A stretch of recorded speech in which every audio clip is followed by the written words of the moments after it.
Beneath the moonlight, where waves whisper secrets and love meets danger, a tale of redemption unfolds. One camera click can alter fate. One misstep can spell doom. Welcome to a world where sea meets sky, and the past refuses to let go. I present to you the audiobook, Moonlit Mechanic. Chapter 1. The Ghosts of Gasoline Alley.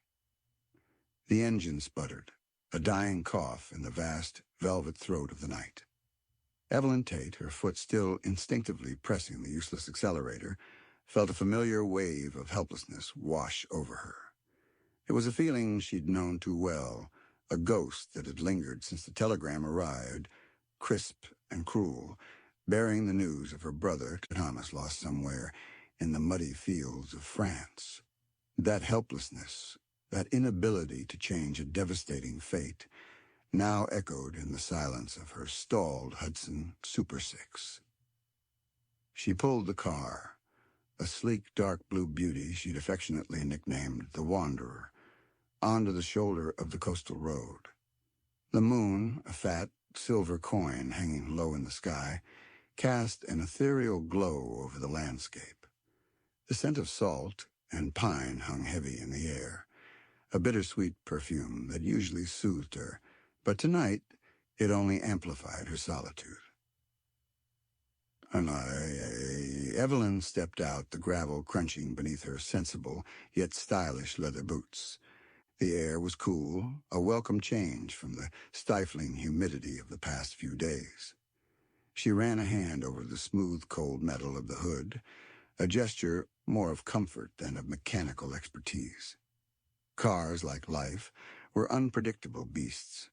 One moment they purred with power and promise, the next they left you stranded, a solitary figure in the vast expanse of the unknown. She leaned against the car, her gaze sweeping over the dark, rippling expanse of the Atlantic. The waves whispered secrets to the shore, secrets she couldn't decipher, secrets that mirrored the turmoil within her own heart. Photography had become her solace, her way of capturing the fleeting beauty of the world, a desperate attempt to hold on to something tangible in a life that felt increasingly ephemeral. Each click of the shutter was a prayer, a plea for permanence in a world of constant change.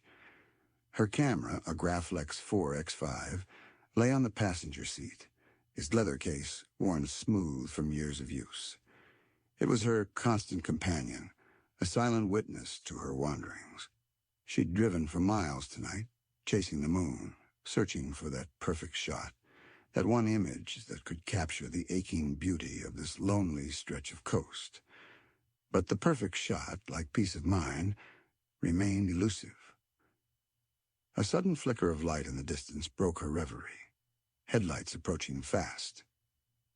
Evelyn straightened, a flicker of apprehension mingling with a faint spark of hope. The road was deserted at this hour, used mostly by locals and the occasional, less reputable traveler. She'd heard the whispers, the rumors of bootleggers using these back roads to transport their illicit cargo under the cover of darkness. The approaching car slowed, its headlights illuminating her and the Wanderer in a stark, almost accusatory glare.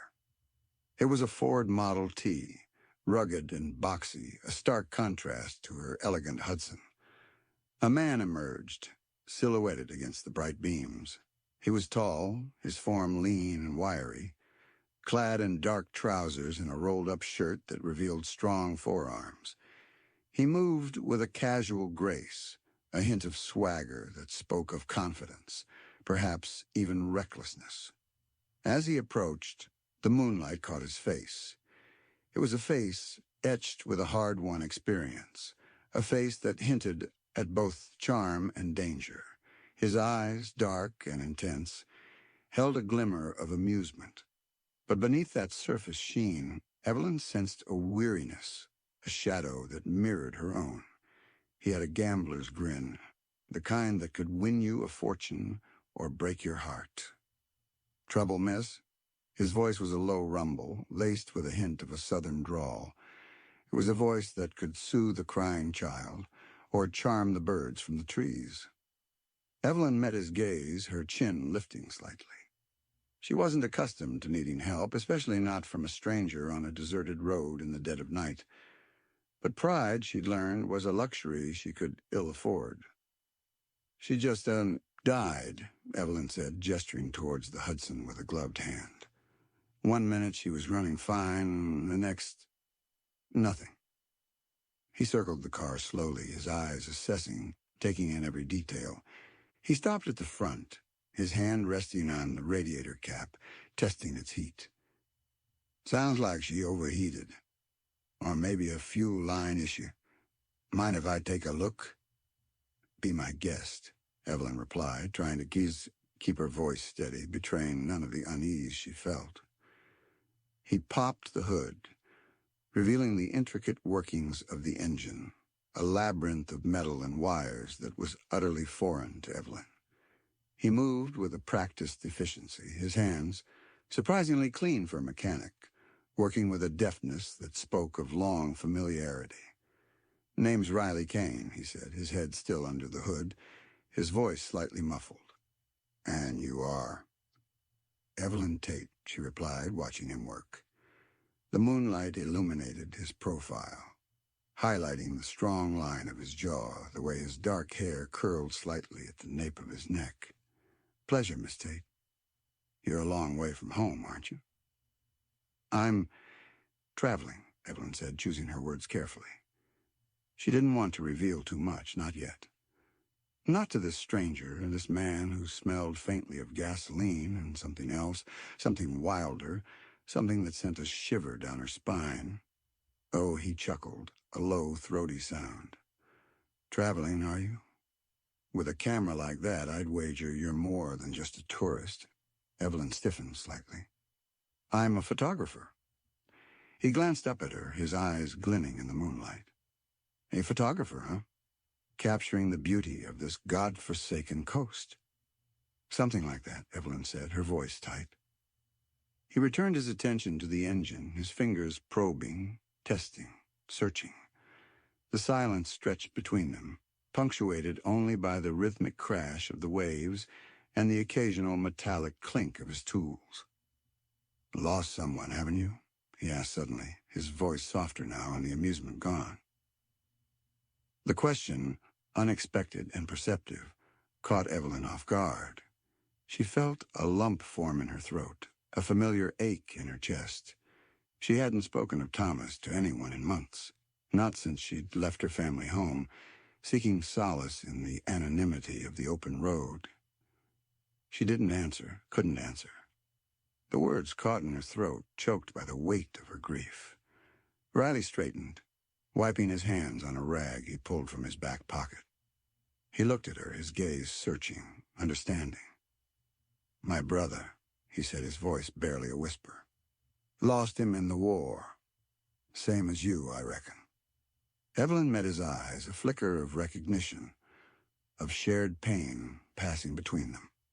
In that moment, the vast gulf of the unknown that separated them seemed to narrow, replaced by a fragile bridge of shared sorrow. He went back to work, but the silence now was different. It was no longer the silence of strangers, but the silence of two souls, bound by a common thread of loss. He found the problem quickly, a loose connection in the fuel line. A simple fix, really, but one that had left her stranded. "There," he said, tightening the connection with a wrench. "Should do the trick." He closed the hood, the metallic clang echoing in the stillness of the night. Evelyn walked to the driver's side, her heart beating a little faster than usual. She turned the key and the engine roared to life, a powerful, reassuring sound. She looked at Riley, a genuine smile finally gracing her lips. "Thank you, Mr. Kane. You're a lifesaver." He grinned, that gambler's grin that made her heart skip a beat. "Just Riley, Miss Tate, and it was my pleasure. Wouldn't want a lady photographer stranded on my road." His road. The words hung in the air, a subtle hint of possession, of something more than just casual courtesy. "I owe you," Evelyn said, reaching for her purse. He waved her off. No need. Consider it a favor for a fellow traveler, a fellow griever. Their eyes met again, and this time there was something more than just shared sorrow. There was a spark, a flicker of something warmer, something that hinted at the possibility of connection, of healing. A distant rumble broke the spell, another set of headlights approaching fast, too fast. Riley's eyes narrowed, his body tensing. "Get in your car, Miss Tate," he said, his voice low and urgent. "And drive. Don't stop for anything." "But just go," he repeated, his hand reaching inside his jacket, a glint of metal flashing in the moonlight. A gun. Evelyn didn't hesitate. She jumped into her car, her heart pounding in her chest. She put the car in gear and sped away, glancing in the rearview mirror just in time to see the other car screech to a halt beside Riley. Two men jumping out, their faces obscured by the shadows. The image of Riley, standing his ground, facing down those unknown threats, was seared into her mind. She didn't know who he was or what he was involved in, but she knew one thing. She couldn't just leave him there. She had to go back. But another part, the part of self-preservation, told her to keep going. The ghosts of the past, the fear that clung to her, whispered their warnings. Which voice would she choose? Chapter 2. Whispers on the Coastal Wind. The Wanderer flew down the road, its powerful engine a throbbing counterpoint to the frantic beat of Evelyn's heart. The rearview mirror offered only fleeting glimpses of the scene behind her. Riley, a solitary figure silhouetted against the harsh glare of headlights, facing the two shadowy figures who had emerged from the other car. The image was a stark, unsettling tableau, a photograph she hadn't taken, but one that was already indelibly printed on her memory. She gripped the steering wheel, her knuckles white, her mind racing. Every instinct screamed at her to keep going, to put as much distance as possible between herself and the danger that had so suddenly erupted on that lonely stretch of coast. Just go, Evelyn. It's not your fight. The voice of self-preservation, honed by years of quiet caution, was loud and insistent. But another voice, softer yet more persistent, whispered a different message. It was the voice of her conscience, the voice of the woman who had always tried to do the right thing, the woman who couldn't simply abandon someone in need, especially not someone who had shown her kindness, who had recognized her pain, who had, for a brief, fleeting moment, made her feel less alone. The internal battle raged, a fierce conflict between fear and responsibility. Miles blurred past, marked only by the rhythmic rush of the wind and the steady hum of the tires on the asphalt. The moon, her silent companion, seemed to watch her, offering no guidance, no judgment. Finally, with a jolt of resolve that surprised even herself, Evelyn slowed the car. She couldn't outrun the image of Riley facing those men alone. She couldn't ignore the nagging feeling that she was leaving behind something important, something more than just a stranger who had fixed her car. She pulled over to the side of the road, her hands trembling as she shifted the car into reverse. The gravel crunched under the tires, a sound that seemed deafening in the quiet night. She drove back slowly, cautiously, her eyes scanning the darkness, her heart pounding a frantic rhythm against her ribs. As she approached the spot where she'd left Riley, she saw nothing. The road was empty. The other car was gone. Riley was gone. Only the lingering scent of exhaust fumes and the faint echo of the waves crashing against the shore remained. Evelyn felt a wave of panic wash over her. Had she been too late? Had those men... She couldn't finish the thought. The possibilities were too terrifying to contemplate. She got out of the car, her legs feeling unsteady beneath her. The moon cast long, dancing shadows, making it difficult to see. She called out, her voice trembling. "Riley? Mr. Kane?" Only silence answered her. She walked slowly along the shoulder of the road, searching the ground, her eyes straining in the darkness. She found a few scattered pieces of gravel that looked disturbed, a faint tire track leading off into the scrubby dunes that bordered the road.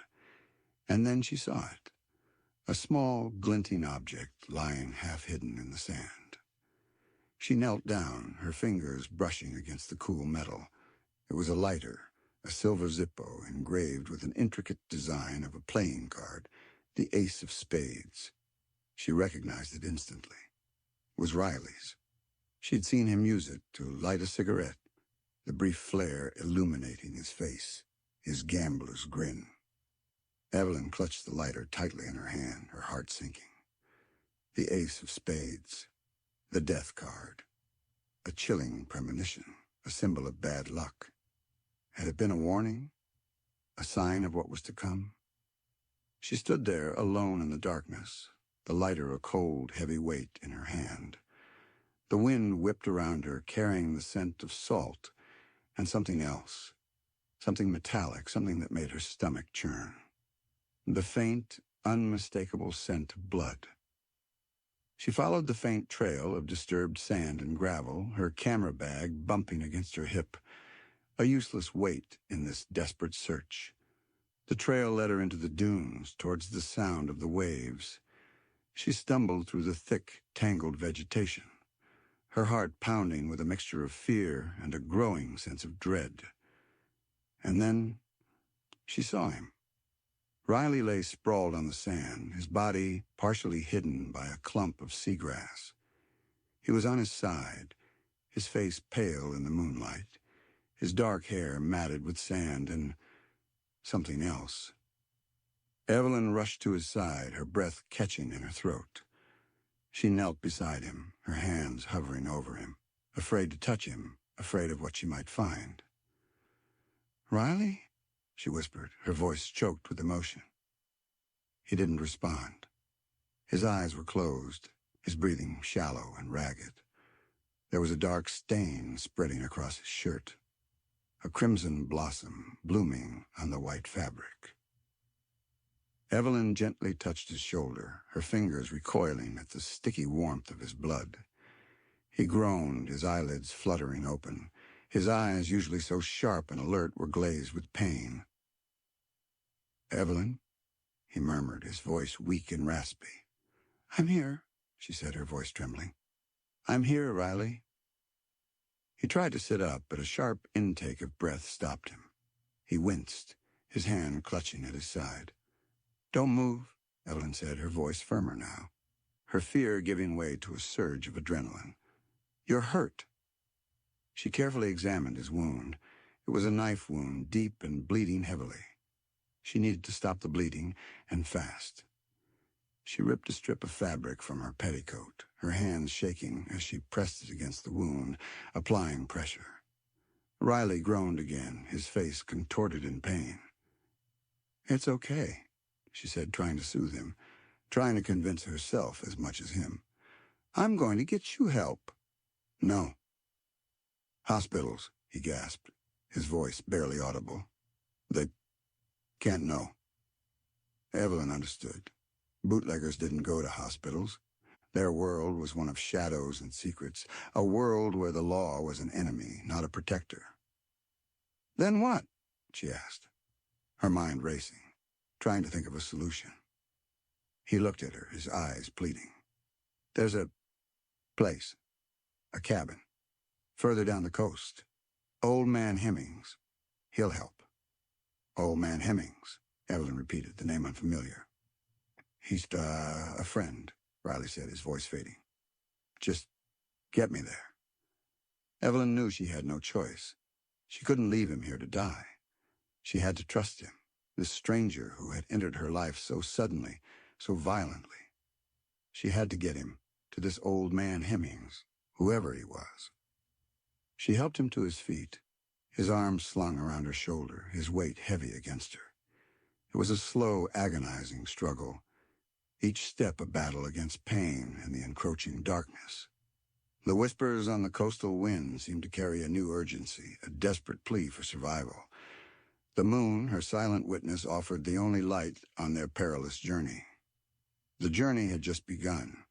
A photograph not taken, but a story most definitely unfolding. Chapter 3. A Bootlegger's Bargain. The journey to Old Man Hemming's cabin was a blur of pain, fear, and desperate hope. Evelyn, supporting Riley's weight as best she could, stumbled through the dunes, guided only by his mumbled directions and the ever-present roar of the ocean. The wanderer, abandoned on the road, felt a world away. Riley, despite his weakened state, tried to remain alert, his hand clutching Evelyn's shoulder with a surprising strength. He spoke in short, gasped sentences, conserving his energy, painting a fragmented picture of the refuge they sought. Hemmings used to be a doctor, he rasped, his breath catching in his throat. Lost his license, drink, and a woman. Long story.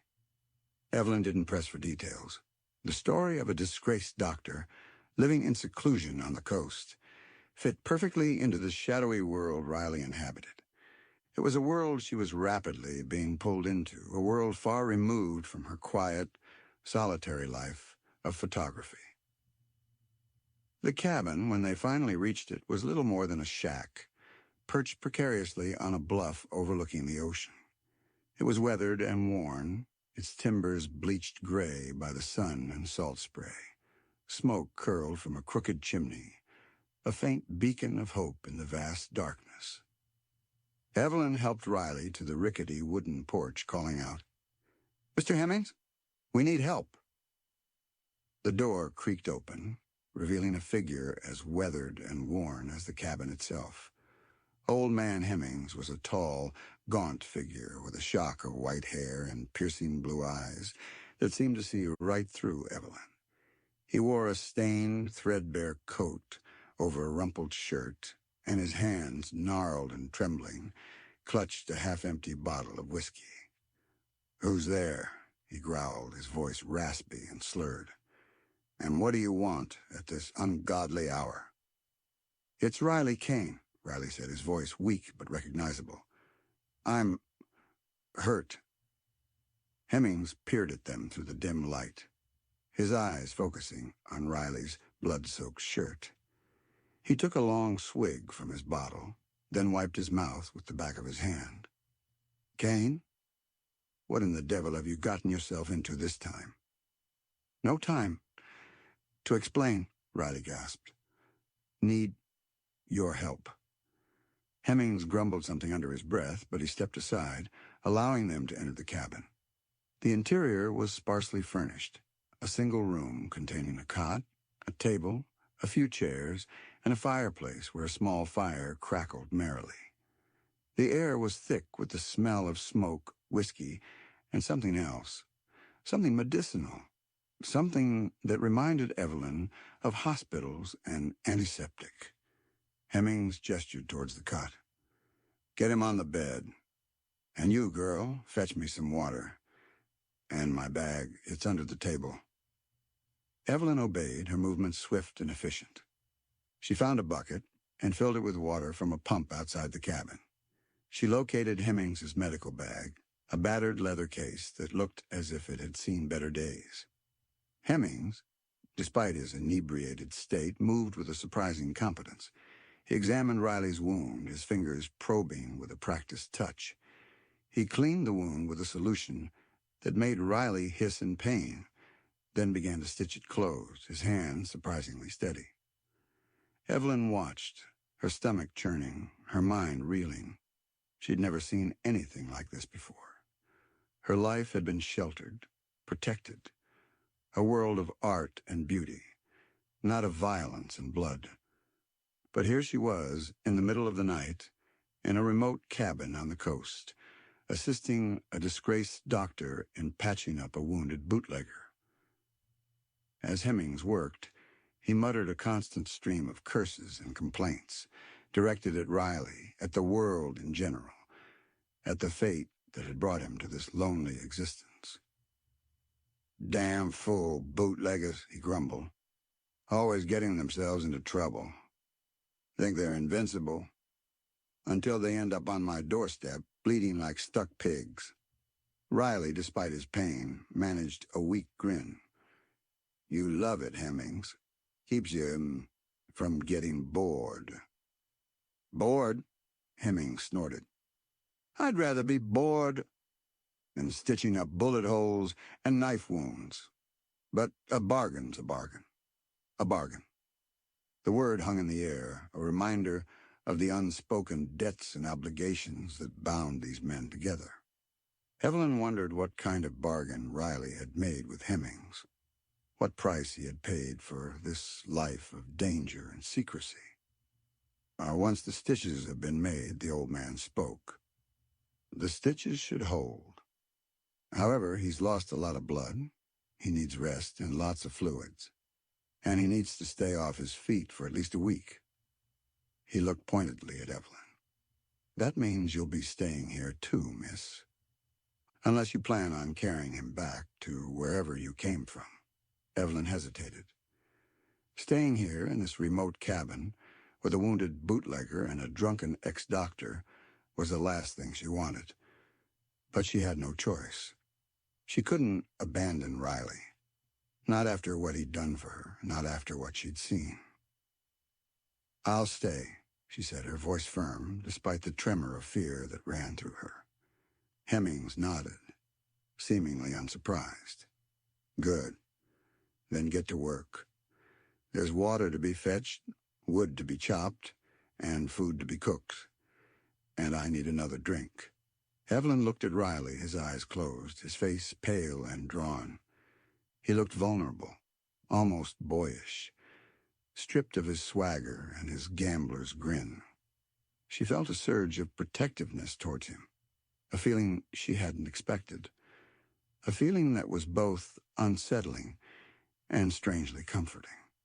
She had made a bargain of her own, a silent promise to see this through, to help Riley recover, to repay the debt she owed him.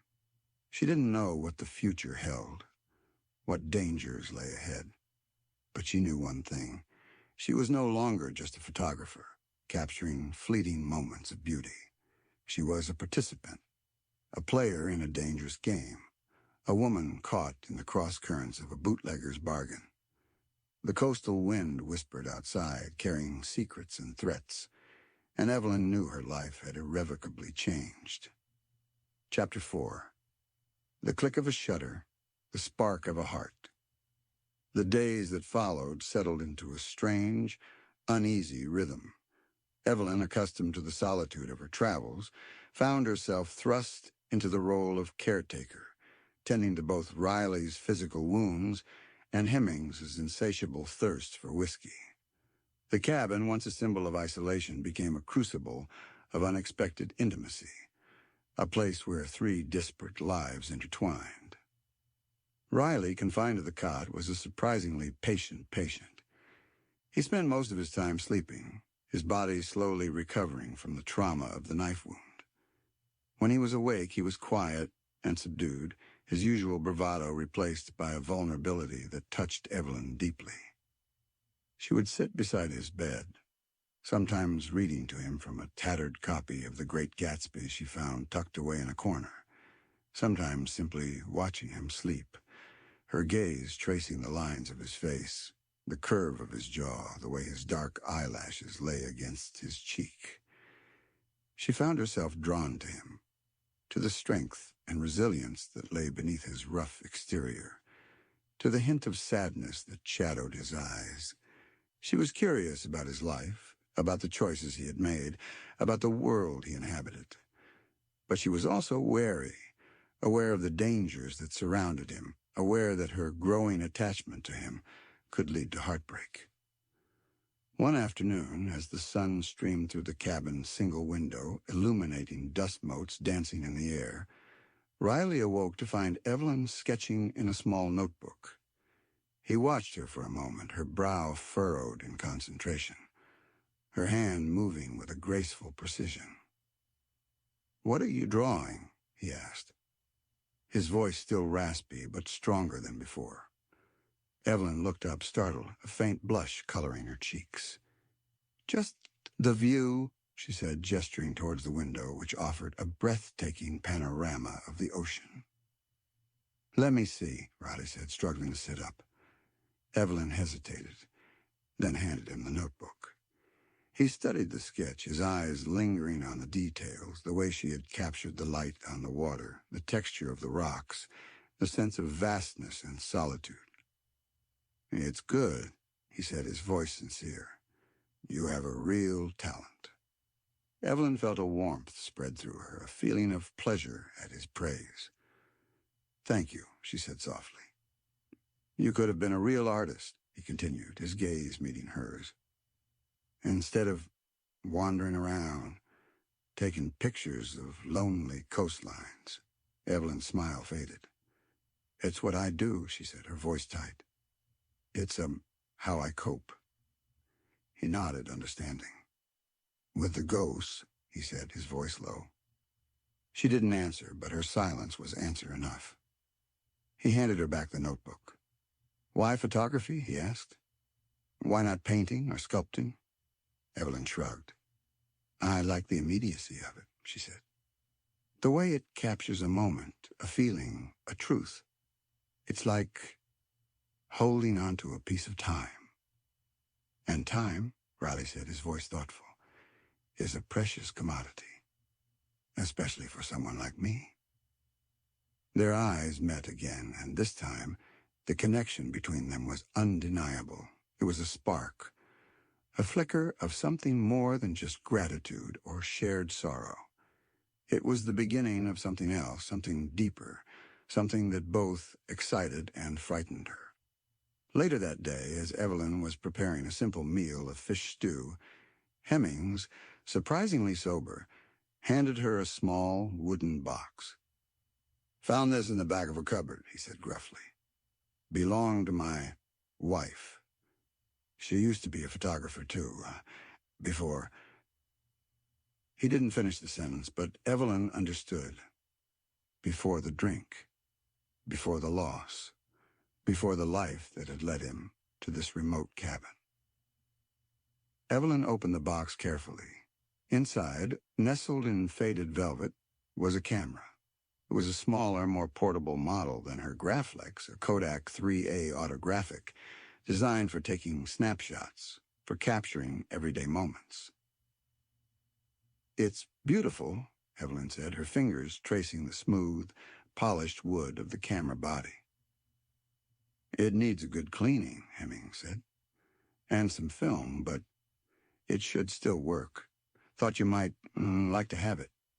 Evelyn looked at him, her eyes filled with gratitude. "Thank you, Mr. Hemming," she said softly. "I will." That evening, as the sun began to set, casting a golden glow over the ocean, Evelyn took the Kodak outside. She loaded it with film, her hands moving with a familiar, comforting rhythm. She walked along the beach, her gaze searching for the perfect shot. She saw Riley standing near the water's edge, his silhouette outlined against the fiery sky. He was leaning on a makeshift crutch, his injured side still stiff and sore, but he stood tall, his gaze fixed on the horizon. Evelyn raised the camera, her finger hovering over the shutter button. She framed the shot, focusing on Riley's profile. The way the wind whipped through his hair, the way the light caught the planes of his face. She clicked the shutter, capturing the moment, capturing the man. It wasn't just a photograph. It was a portrait of resilience, of strength, of a man facing his demons, a man who was beginning to capture her heart. The click of the shutter was a punctuation mark, a moment sealed in time, a spark of something new, something that whispered of a future she hadn't dared to imagine. The bootlegger and the photographer, finding love between the lens and the lawless. Chapter 5. Shadows in the Rearview Mirror. The relative peace of the cabin was shattered a few days later by the arrival of a car, a sleek black Packard, its chrome gleaming ominously in the afternoon sun. It pulled up to the cabin with a screech of tires, kicking up a cloud of dust that obscured the view from the window. Evelyn, who had been tending to the small garden Hemmings kept behind the cabin, felt a jolt of fear.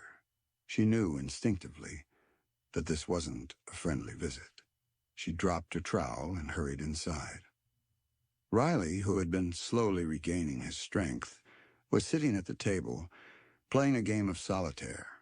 He looked up as Evelyn entered, his eyes narrowed, his hand instinctively reaching for the empty space at his side where his gun usually rested.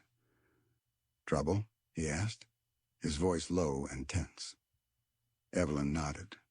"A car. A Packard. It doesn't look good."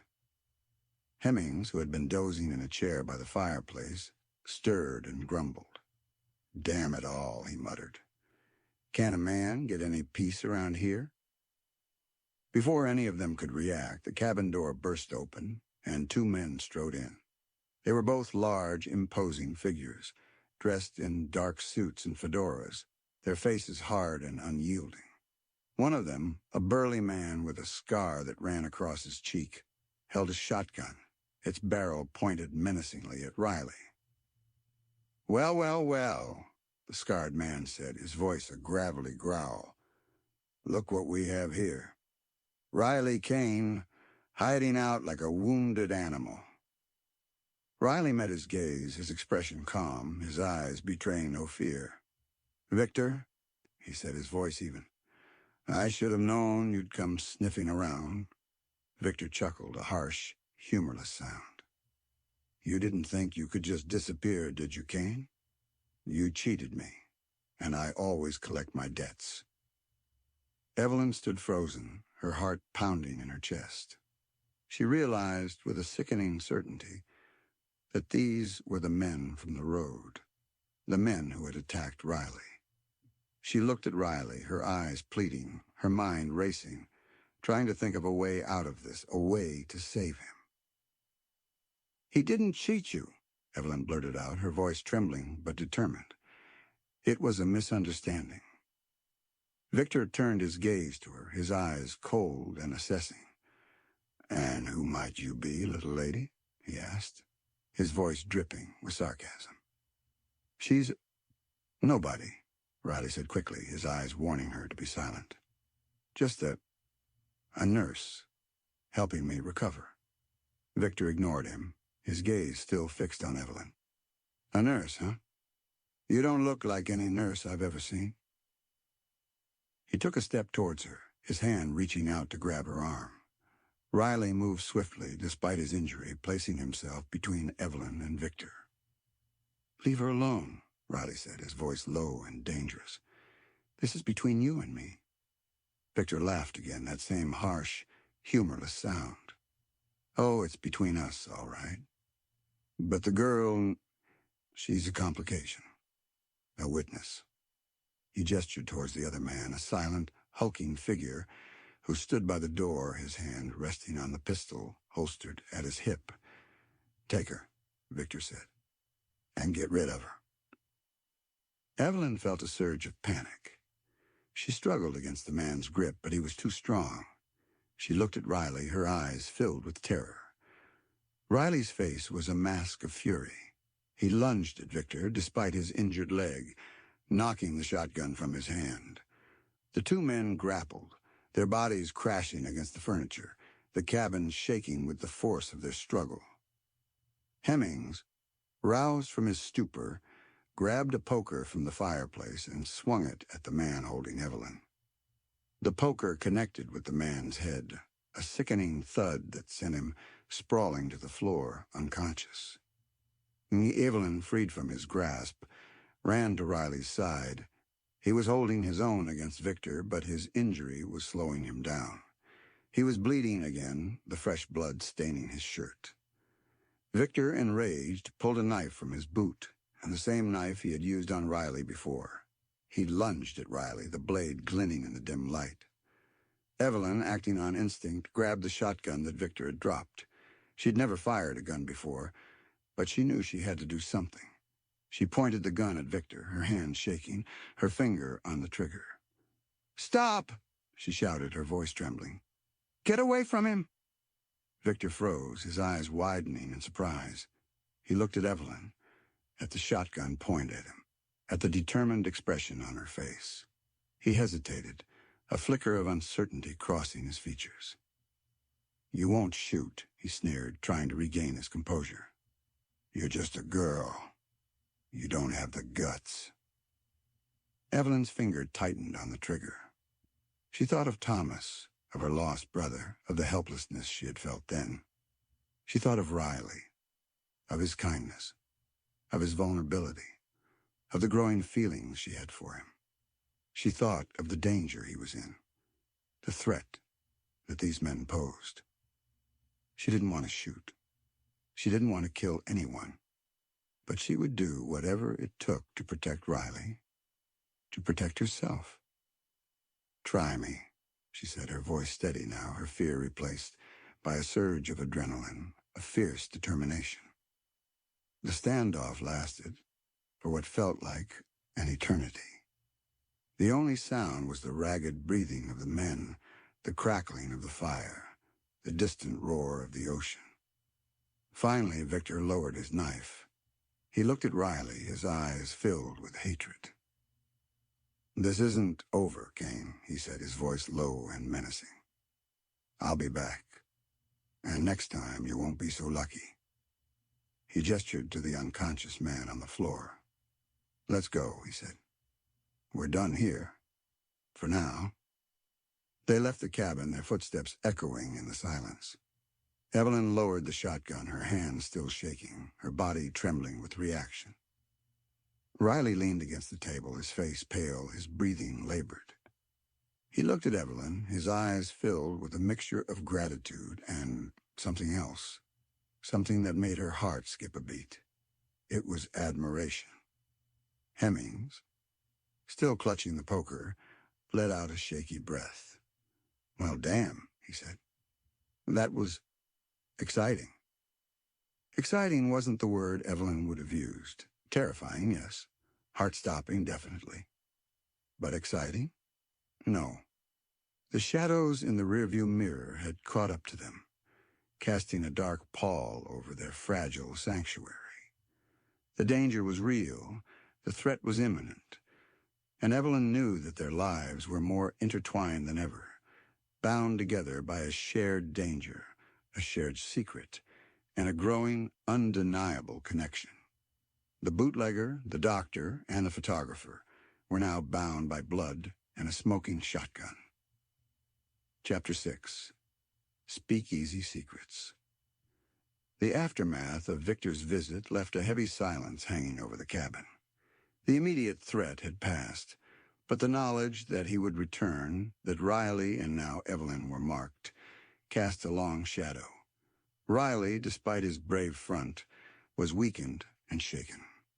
The renewed bleeding had taken its toll, and Hemmings, after restitching the wound, insisted on complete rest. Evelyn, still trembling from the adrenaline surge, tried to busy herself with cleaning up the mess left by the fight.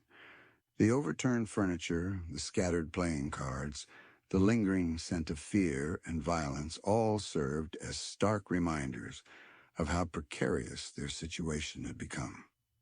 As night fell, and Riley drifted into a fitful sleep, Evelyn sat beside him, watching his face in the flickering lamplight. The events of the day replayed in her mind, a chaotic jumble of fear, anger, and a surprising, unsettling surge of protectiveness towards Riley. She had faced down a dangerous man, a killer, and she had done it for him. She realized, with a jolt, that she was no longer just an observer, a passive recorder of life's events. She was a participant, caught in the currents of Riley's dangerous world, and she was, undeniably, falling in love with him. The thought both terrified and exhilarated her. She had sought solace in solitude, in the detachment of her photography, but now she was being drawn into a relationship, a connection that was both intense and perilous. Hemmings, breaking the silence, poured himself another generous glass of whiskey. "You handled yourself well, girl," he said, his voice surprisingly gentle. "You've got grit." Evelyn looked at him, a faint smile touching her lips. "I didn't have much choice," she said. "Choice is always there," Hemmings said, his gaze fixed on the amber liquid in his glass. "It's just, sometimes the choices are hard." He took a long swallow, then looked at Evelyn, his eyes filled with a weariness that went beyond mere drunkenness. "Kane's a good man, despite his profession, but he's mixed up with some bad people. Victor, he's not one to forgive or forget." "I know," Evelyn said, her voice low. "What can we do?" Hemmings shrugged. "Lie low? Hope he doesn't find us again. Or—" He paused, his gaze shifting towards the sleeping Riley. "Or we could go to someone who can help. Someone who has influence." "Who?" Evelyn asked. Her curiosity piqued. "There's a woman," Hemmings said, his voice hesitant. "Her name is Isabella Moreau. She runs a club, a speakeasy, in the city." "A speakeasy," Evelyn repeated, her eyes widening. She'd heard the whispers, the rumors of these illicit establishments, these hidden havens of jazz and illegal liquor. "Isabella's more than just a club owner," Hemmings continued. "She's connected. She has power. She might be able to smooth things over with Victor, for a price." Evelyn looked at Riley, his face pale and vulnerable in sleep. She knew that staying at the cabin was too dangerous. Victor would be back, and next time they might not be so lucky. Going to this Isabella Moreau, this mysterious woman who ran a speakeasy, seemed like a desperate gamble, but it might be their only chance. "We have to try," Evelyn said, her voice firm. "We have to go to the city, to Isabella Moreau." The next morning, after a restless night, Evelyn explained the plan to Riley. He was reluctant at first, wary of exposing Evelyn to further danger, but he knew that Hemmings was right. They couldn't stay at the cabin waiting for Victor to return. "Isabella, she's a force to be reckoned with," Riley said, his voice strained. "She's helped me out before, but she doesn't do favors for free." "I understand," Evelyn said, "but we don't have any other options." Riley looked at her, his eyes filled with a mixture of gratitude and concern. "You don't have to do this, Evelyn," he said softly. "You could leave. Go back to your life, to your photography." Evelyn met his gaze, her heart aching with a love she could no longer deny. "My life is here," she said, her voice firm. "With you." The journey to the city was fraught with tension. They drove in the Wanderer, Evelyn behind the wheel, Riley beside her, his hand resting on the gun he had retrieved from its hiding place. They avoided the main roads, sticking to the back roads, constantly watching for any sign of pursuit.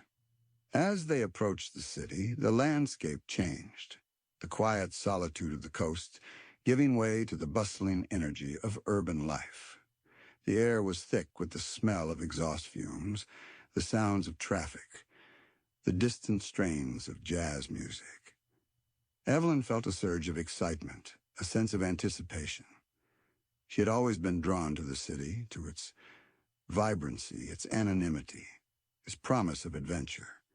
But this time, her excitement was tinged with fear, with the knowledge that she was entering a world of shadows and secrets, a world where danger lurked around every corner. They arrived at the speakeasy late at night. It was located in a nondescript building, its entrance hidden down a narrow alleyway. A single, flickering light bulb above a plain wooden door was the only indication of its existence. Riley knocked on the door in a specific pattern, a coded signal. The door opened a crack, revealing a pair of watchful eyes. "We're here to see Isabella," Riley said, his voice low and steady. The eyes scrutinized them for a moment, then the door opened wider, allowing them to enter. They stepped inside, leaving the darkness of the alleyway for the dimly lit, smoky interior of the speakeasy. The air was thick with the smell of liquor, perfume, and cigarette smoke. The sound of jazz music played by a live band on a small stage filled the room. Evelyn felt a rush of sensory overload, a wave of sights, sounds, and smells that was both exhilarating and overwhelming. She had stepped into another world, a world of glamour and danger, a world where the rules were different, where the night held secrets and the music whispered of forbidden desires. The speakeasy was a photograph come to life, a vibrant, dangerous, and intoxicating image, and Evelyn was now a part of it. Chapter 7. The Price of a Promise. The speakeasy was a kaleidoscope of movement and sound. Couples danced close, their bodies swaying to the rhythm of the jazz, their laughter and whispered conversations mingling with the music.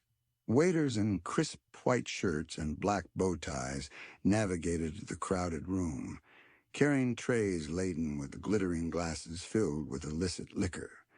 The air was thick with a haze of cigarette smoke, swirling around the chandeliers that cast a dim amber glow over the scene. Evelyn, clinging to Riley's arm, felt a mixture of fascination and apprehension. She had never seen anything like this before. Her world had been one of quiet landscapes, of solitary pursuits, of capturing beauty and stillness. This was a world of vibrant energy, of hidden desires, of a reckless abandon that both attracted and repelled her. A woman, tall and strikingly beautiful, detached herself from a group near the bar and approached them. She wore a shimmering emerald green dress that clung to her curves, its sequins sparkling in the dim light. Her dark hair was styled in a sleek bob, and her lips were painted a vibrant red. Her eyes, dark and intense, held a knowing, almost predatory gaze. This was Isabella Moreau. "Riley," she said, her voice a low, husky purr, "you look worse for wear. What brings you to my humble establishment?" Her accent was subtle, a hint of something exotic, perhaps French or Italian. It added to her air of mystery of a woman who had seen the world, who had lived a life far removed from the ordinary. "I need your help, Isabella," Riley said, his voice strained. "I'm in trouble." Isabella raised a perfectly sculpted eyebrow. "Trouble? You? That's hardly news, Riley. What is it this time? Gambling debts, a jealous husband? Or something more serious?" Riley explained the situation, his voice low and urgent, telling Isabella about Victor, about the attack, about Evelyn's involvement. Isabella listened intently, her gaze flickering between Riley and Evelyn, assessing, calculating. When Riley finished, Isabella let out a low whistle. "Victor Martel," she said. "He's a nasty piece of work, ruthless, ambitious, and very well connected. You've made a powerful enemy, Riley." "I know," Riley said. "That's why I came to you. You're the only one who can help." Isabella smiled, a slow, deliberate curve of her lips. "I always appreciate your faith in me, Riley, but my help, it comes at a price." Evelyn felt a knot of apprehension tighten in her stomach. She had known this was coming, that Isabella wouldn't offer her assistance out of the goodness of her heart. But what price would she demand? "Anything," Riley said, his voice firm. "I'll do anything." Isabella's gaze shifted to Evelyn, her eyes lingering on her face, on her camera bag. "Perhaps the young lady could be of assistance," she said, her voice thoughtful. Evelyn felt a shiver run down her spine. She had a feeling she knew what Isabella was suggesting, and it wasn't something she was comfortable with. "No," Riley said quickly, his hand tightening on Evelyn's arm. "She's not involved. This is my problem." Isabella laughed, a low, throaty sound. "She's involved now, Riley. She saved your life, didn't she? She's a witness, and she has a certain talent." She gestured towards Evelyn's camera bag. "I've heard about you, Miss Tate. You're quite the photographer. You have an eye for detail, for capturing the truth." Evelyn felt her cheeks flush. She hadn't expected Isabella to know about her photography. "I need someone to document certain things," Isabella continued, "to gather evidence, to expose certain unpleasant truths about Victor Martel, about his operations, about his connections." Evelyn understood. Isabella wanted her to use her photography skills to spy on Victor, to gather information that could be used against him. It was a dangerous proposition, a risky undertaking that could put her life in even greater danger. "It's too risky," Riley said, his voice adamant. "I won't let her do it." "It's my choice, Riley," Evelyn said, her voice surprisingly firm. She looked at Isabella, her gaze meeting hers. "I'll do it." Riley stared at her, his eyes filled with a mixture of surprise and admiration. "Evelyn?" "I owe you," Evelyn said, her voice soft but determined. "You saved my life, and I want to help. I want to do something." She had spent too long running from her past, from her grief, from the world. She was tired of being a passive observer. She wanted to be a part of something, to make a difference, to fight back against the darkness that had threatened to consume her. Isabella smiled, a genuine smile this time, a smile that reached her eyes. "Very well, Miss Tate," she said. "You have a deal. But be warned, this is a dangerous game. Victor Martel is not a man to be trifled with. He has eyes and ears everywhere, and he doesn't hesitate to eliminate any threats to his power." Evelyn nodded, her heart pounding in her chest. She had made her choice. She had entered into a bargain, a dangerous pact that could cost her everything. But she was no longer afraid.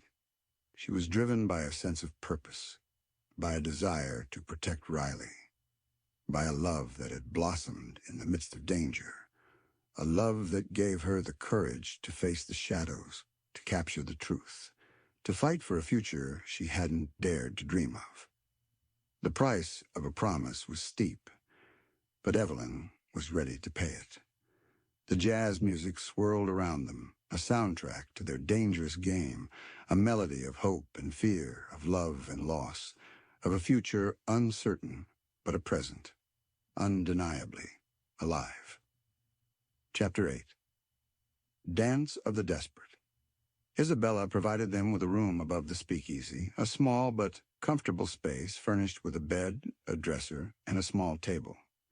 It was a haven, a temporary refuge from the dangers that lurked outside. But it was also a gilded cage, a reminder of the precariousness of their situation. Riley, still recovering from his injuries, spent most of his time resting.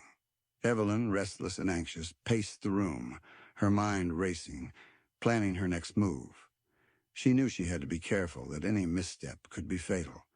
Victor Martel was a dangerous man, and he wouldn't hesitate to silence anyone who threatened his operation. Isabella had given her a detailed briefing, outlining Victor's known associates, his hangouts, his illegal activities. She had also provided her with a small, discreet camera, a Leica, far more advanced than the Kodak Hemmings had given her. It was a tool, a weapon, and Evelyn was determined to use it effectively. Her first task was to photograph Victor's associates, to gather evidence of their involvement in his illegal activities. She spent hours lurking in the shadows, watching their movements, capturing their faces, their meetings, their transactions. It was a dangerous game, a dance of the desperate. She had to be constantly aware of her surroundings, constantly on guard, always looking over her shoulder. She knew that one wrong move, one moment of carelessness, could expose her, could put her life and Riley's in danger. The city, once a source of fascination and excitement, now felt like a hunting ground, a place of shadows and secrets, of hidden dangers and unspoken threats. She moved through the streets like a ghost, a silent observer, capturing the darkness, exposing the corruption that festered beneath the glittering surface of the jazz age. One evening, Isabella summoned Evelyn to her office, a lavishly decorated room behind the speakeasy's main bar. The room was filled with the scent of expensive perfume and cigar smoke, a testament to Isabella's power and influence. "You're doing well, Miss Tate," Isabella said, her voice approving. "Your photographs, they're quite revealing. You have a knack for capturing the truth, even when it's ugly." Evelyn nodded, her heart pounding with a mixture of pride and apprehension. "I'm getting closer," she said. "I'm starting to piece together the puzzle to understand Victor's operation." Isabella smiled, a slow, knowing smile. "Good, because I have another assignment for you. Something a bit more personal." Evelyn felt a knot of unease tighten in her stomach. She had a feeling this was going to be even more dangerous than what she had been doing so far. "I need you to photograph Victor himself," Isabella said, her voice low and serious. "I need proof of his indiscretions, something that can be used to discredit him, to ruin him." Evelyn knew what Isabella was implying. She wanted evidence of Victor's infidelity, of his affairs, of anything that could be used to damage his reputation, to weaken his power. It was a dirty tactic, a low blow, but Evelyn understood the necessity of it. Victor was a ruthless man, and he had to be stopped. If exposing his personal life was the way to do it, then she would do it. "I'll do my best," Evelyn said, her voice firm. The next few days were a blur of activity. Evelyn followed Victor, shadowing his movements, documenting his secret rendezvous, his clandestine meetings. She captured him with other women, women who were not his wife, women who were clearly involved in his illegal activities. It was a dangerous game, a constant cat and mouse chase, and Evelyn knew that she was playing with fire. But she was driven by a sense of purpose, by a desire to protect Riley, by a growing determination to bring Victor down. One night, as Evelyn was developing her latest batch of photographs, in a makeshift darkroom Isabella had provided, Riley entered the room. He looked at the images, his face a mixture of concern and admiration. "You're taking a lot of risks, Evelyn," he said softly. "Too many risks." Evelyn looked at him, her eyes filled with a fierce determination. "I have to do this, Riley," she said. "I have to finish what I started." He reached out and touched her cheek, his fingers tracing the line of her jaw. "I know," he said, "but I don't want to lose you." Their eyes met, and in that moment, the unspoken feelings between them were undeniable. It was a love born in the midst of danger, a connection forged in the crucible of adversity. It was a love that was both fragile and strong, a love that gave them both the courage to face the darkness, to dance with the desperate, to fight for a future that seemed increasingly uncertain. They kissed, a slow, intimate kiss that blocked away the dangers outside their door. The jazz music from the speakeasy drifted up to their room, a bittersweet melody that spoke of longing and hope, of loss and redemption. Evelyn knew that the dance was far from over, that the shadows still lurked, that the price of their promise might still be too high. But for now, in this moment, in the arms of the man she loved, she felt a sense of peace, a flicker of hope, a belief that maybe, just maybe, they could make it through together. Chapter 9. Under a Crooked Moon. Evelyn's pursuit of Victor Martel grew bolder, her photographs more incriminating. She had amassed a collection of images that painted a damning portrait of the gangster, his illicit dealings, his brutal enforcers, and his numerous affairs. Each click of the shutter was a nail in his coffin, a step closer to his downfall. But with each success, the danger escalated. She felt eyes on her constantly, the sense of being watched, hunted. One moonless night, Isabella arranged a clandestine meeting. She had received a tip. A large shipment of illegal liquor was being moved through the docks, and Victor would be there personally to oversee it. This was Evelyn Lynn's chance to capture him in the act, to gather the final piece of evidence that would seal his fate. "This is it, Evelyn," Isabella said, her voice grave. "This is the most dangerous part. Be careful. Victor's men are on high alert. They know someone's been watching them." Riley, who had been listening in silence, stepped forward. His leg was still healing, but his resolve was stronger than ever. "I'm going with her," he said, his voice firm. Isabella shook her head. "No, Riley. You're still too weak. You'll only slow her down. And besides," she added, a glint in her eye, "I need you here to protect my investment." Riley argued, but Evelyn knew Isabella was right. He would be a liability and not a help. She needed to do this alone. "I'll be fine, Riley," she said, placing a hand on his arm. "I promise." She kissed him, a brief, desperate kiss, then slipped out into the night, her Leica hidden beneath her coat. The docks were a labyrinth of shadows and silence, punctuated by the creak of ropes, the slap of waves against the pilings, and the muffled voices of men. The air was thick with the smell of salt, fish, and the unmistakable scent of illegal whiskey. Evelyn moved stealthily through the darkness, using her knowledge of the area, gleaned from Isabella's informants, to navigate the maze of warehouses and loading platforms. She found a vantage point, a hidden perch overlooking the main loading area where she could observe the activity without being seen. She didn't have to wait long. A convoy of trucks arrived, their headlights cutting through the darkness. Men emerged, shadowy figures moving with a practiced efficiency, unloading crates from the trucks and transferring them to a waiting ship. And then she saw him. Victor Martel, standing in the center of the activity, his face illuminated by the flickering light of a lantern.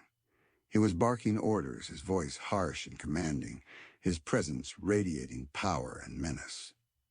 Evelyn raised her camera, her heart pounding in her chest. She framed the shot, focusing on Victor, capturing his image, his actions, his guilt. She took picture after picture, documenting the illegal operation, gathering the evidence that would bring him down. Suddenly a voice cut through the night. "Hey, what are you doing up there?" Evelyn froze, her blood turning to ice. She had been spotted. A man, one of Victor's guards, was climbing towards her vantage point, his hand reaching for his gun. Evelyn knew she had to get out of there, and fast. She scrambled down from her perch, her camera clutched tightly in her hand. She ran, blindly, through the maze of warehouses, the guard's shouts echoing behind her. She could hear him gaining on her, his footsteps pounding on the wooden planks. She knew she couldn't outrun him. She had to find a place to hide. She ducked into a narrow alleyway, pressing herself against the cold, damp brick wall, her heart pounding like a drum. She held her breath, listening for any sign of pursuit. The guard ran past her hiding place, his shouts fading into the distance. Evelyn waited, her body trembling, until she was sure he was gone. She emerged from the alleyway, her legs shaking, her breath coming in ragged gasps. She had escaped for now, but she knew she was still in danger. She had to get back to the speakeasy, to Riley, to safety. As she made her way through the darkened streets, she saw a figure emerge from the shadows, blocking her path. It was Victor Martel. He smiled, a cruel, predatory smile that sent a shiver down her spine. "Well, well, well," he said, his voice dripping with menace. "Look what the cat dragged in. The little photographer." Evelyn stood frozen, her mind racing, trying to think of a way out. She was trapped. "You've been a very naughty girl, Miss Tate," Victor said, his voice low and threatening. "Taking pictures you shouldn't have taken. Sticking your nose where it doesn't belong." He took a step towards her. his hand reaching inside his jacket. Evelyn knew he was reaching for his gun. She closed her eyes, bracing herself for the inevitable. She had failed. She had put herself and Riley in mortal danger. She had lost. But then a shot rang out, a single, sharp crack that echoed through the night. Victor staggered backward, his eyes widening in surprise.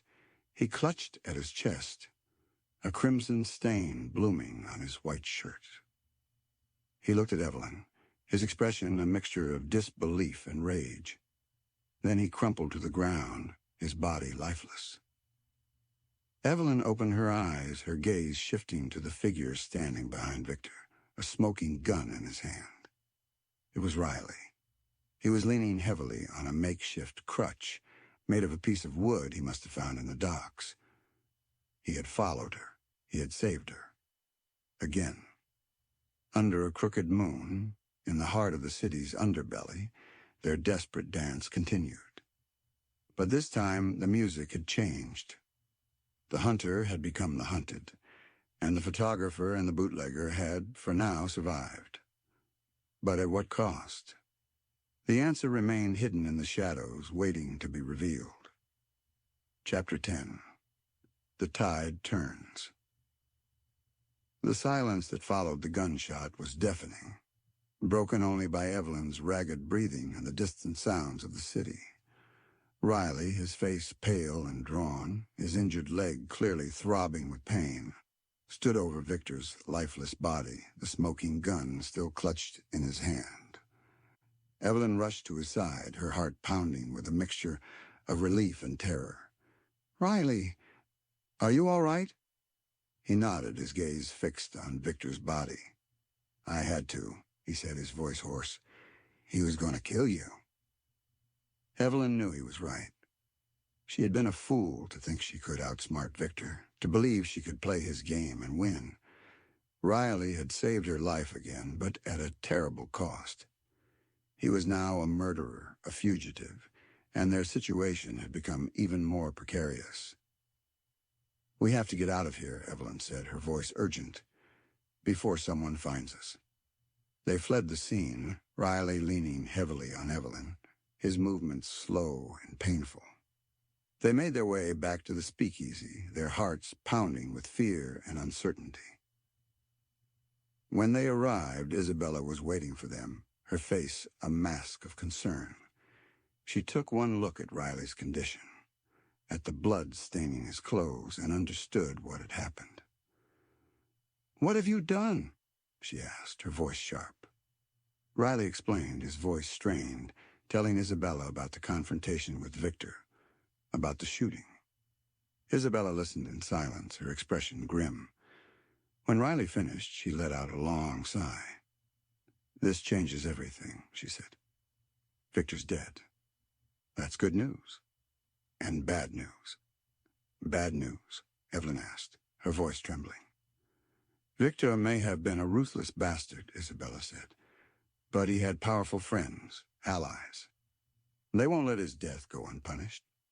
They'll come after you, Riley, and anyone connected to you." Evelyn felt a wave of despair wash over her. They had eliminated one threat, only to face an even greater one. They were trapped in a cycle of violence, a desperate dance with no end in sight. "We have to disappear," Riley said, his voice determined. "We have to leave the city, leave the country." Isabella shook her head. "Running won't solve anything. They'll find you eventually. You need to fight back. You need to expose Victor's allies, to dismantle his network, to destroy their power." "How?" Evelyn asked, her voice filled with hopelessness. "We're just two people? Against an army?" Isabella smiled, a slow, knowing smile. "You're not alone," she said. "You have me, and I have resources, connections." She revealed that she had been secretly working against Victor for years, gathering information, building alliances, waiting for the right moment to strike.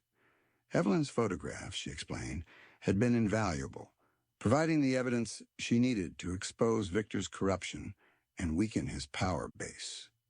Victor's death has created a power vacuum, Isabella said. His allies are scrambling to take control, to seize his assets, to consolidate their power. This is our chance. We can use this chaos to our advantage. She outlined a plan, a daring, audacious plan that involved exposing Victor's allies, revealing their crimes, turning them against each other. It was a risky gamble, a desperate attempt to turn the tide, to fight back against the overwhelming odds. Evelyn, initially hesitant, found herself drawn into Isabella's plan. She realized that running away wouldn't solve anything. They had to confront their enemies, to fight for their freedom, to break the cycle of violence. She looked at Riley, his face pale but resolute. He had saved her life, risked everything for her. She couldn't abandon him now. She had to stand by him, to fight alongside him, to help him win this battle. "I'm in," Evelyn said, her voice firm. "What do we do?" Isabella smiled, a genuine smile that reached her eyes. "We start by spreading a little chaos," she said. "We leak information. We plant evidence. We turn Victor's allies against each other." The next few days were a whirlwind of activity. Isabella, using her vast network of contacts and informants, orchestrated a campaign of disinformation, spreading rumors, leaking incriminating documents, planting evidence that pointed to Victor's allies as his killers. Evelyn, using her photography skills, created forged documents, manipulated images, crafted a narrative that implicated Victor's rivals in his death. Riley, despite his injuries, acted as their protector, their enforcer, using his knowledge of the underworld, his contacts, his reputation, to intimidate and coerce those who stood in their way. They worked together, a team, their individual skills complementing each other, their combined efforts creating a wave of chaos and confusion that swept through the city's underworld. The tide was turning. Victor's allies, once united in their power, were now turning on each other, suspecting each other of betrayal, fighting amongst themselves for control of his empire. The city, once a hunting ground for Victor and his men, was now a battlefield, a place of shifting alliances, of hidden agendas, of a desperate struggle for power. And in the midst of this chaos, Evelyn and Riley, the photographer and the bootlegger, were fighting for their lives, for their love, for a future that seemed increasingly uncertain, but one that, for the first time in a long time, held a glimmer of hope. Chapter 11. A Gallery of Ghosts. The chaos Isabella, Riley, and Evelyn unleashed rippled through the city's underworld like an earthquake. Victor Martel's carefully constructed empire began to crumble, his allies turning on each other in a frenzy of accusations and violence. The carefully placed leaks, the forged documents, and Evelyn's manipulated photographs were doing their work, sowing discord and distrust. Isabella's speakeasy became their war room, a hub of clandestine activity. Maps were spread across tables marked with the locations of Victor's former businesses, the homes of his allies, the routes used for smuggling. The air was thick with tension, with the constant threat of discovery, with the knowledge that one wrong move could be fatal. Evelyn, despite the danger, felt a strange sense of exhilaration. She had found a purpose, a cause, a way to fight back against the darkness that had threatened to consume her. She was no longer just a photographer, capturing fleeting moments of beauty. She was a warrior, wielding her camera as a weapon, exposing the truth, fighting for justice. One evening, as Evelyn was reviewing her latest batch of photographs, images that documented the infighting among Victor's former allies, Riley entered the room. He looked at the photographs, his face grim. "This is working," he said, his voice low. "They're tearing each other apart." Evelyn nodded. "But it's not over yet," she said. "We still have to finish this." She knew that their actions had made them targets. Victor's remaining allies, desperate to regain control, would be hunting for them, seeking revenge for his death and the destruction of their empire. "I've been thinking," Riley said, his gaze shifting to Evelyn, "about after all this is over." Evelyn looked at him, her heart aching with a mixture of hope and fear. She had dared to dream of a future with Riley, a future beyond the danger, beyond the shadows. But she knew it was a fragile dream, a dream that could easily be shattered. "What about after?" she asked, her voice soft. Riley took her hand, his fingers interlacing with hers. "I want to leave this life behind," he said. "The bootlegging, the violence, the uncertainty. I want a new start. With you." Evelyn's heart skipped a beat. She had longed to hear those words, to know that he felt the same way, that he shared her dream of a future together.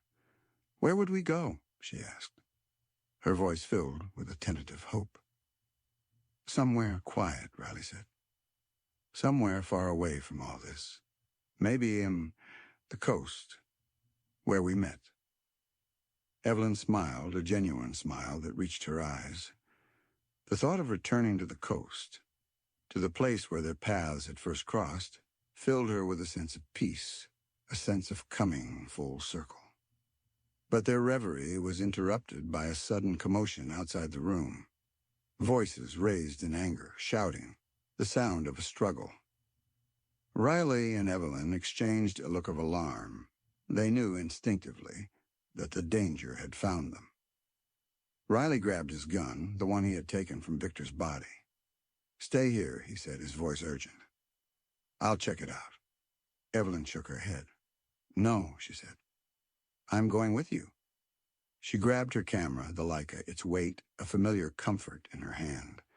It was more than just a camera. It was a symbol of her resilience, of her determination, of her refusal to be a victim.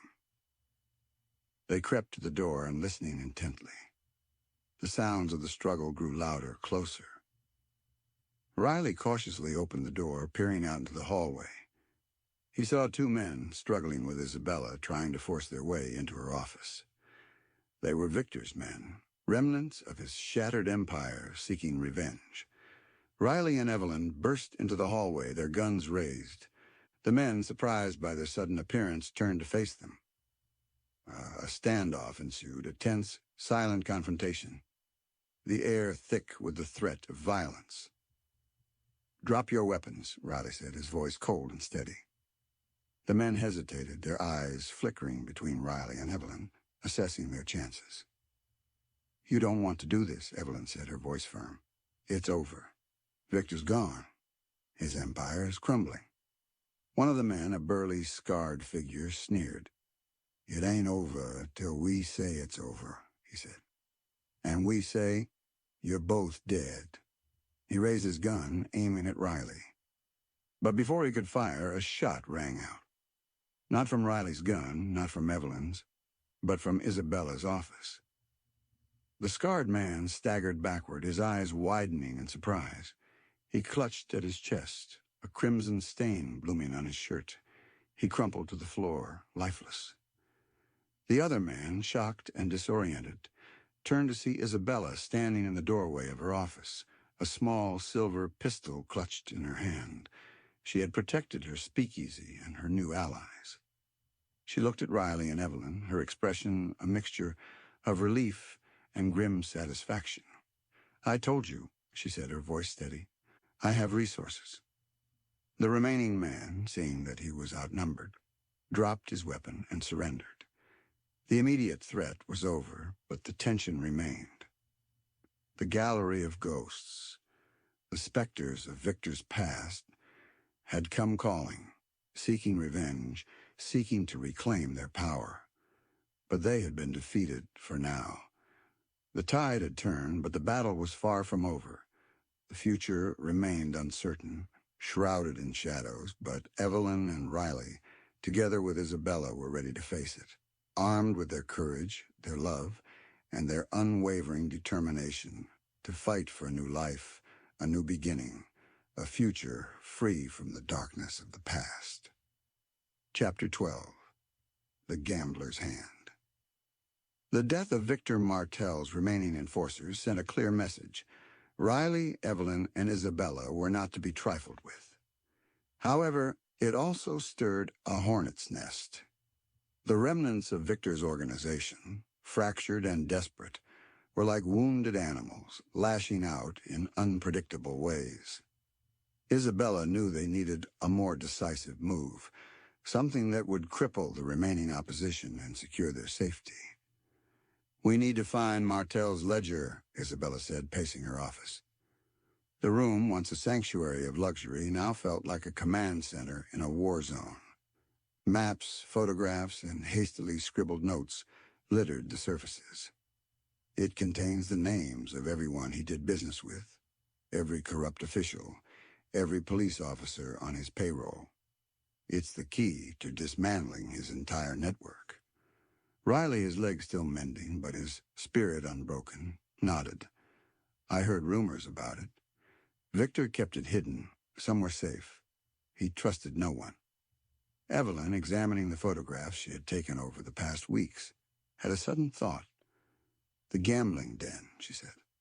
"The one Victor frequented. The one he used to launder money.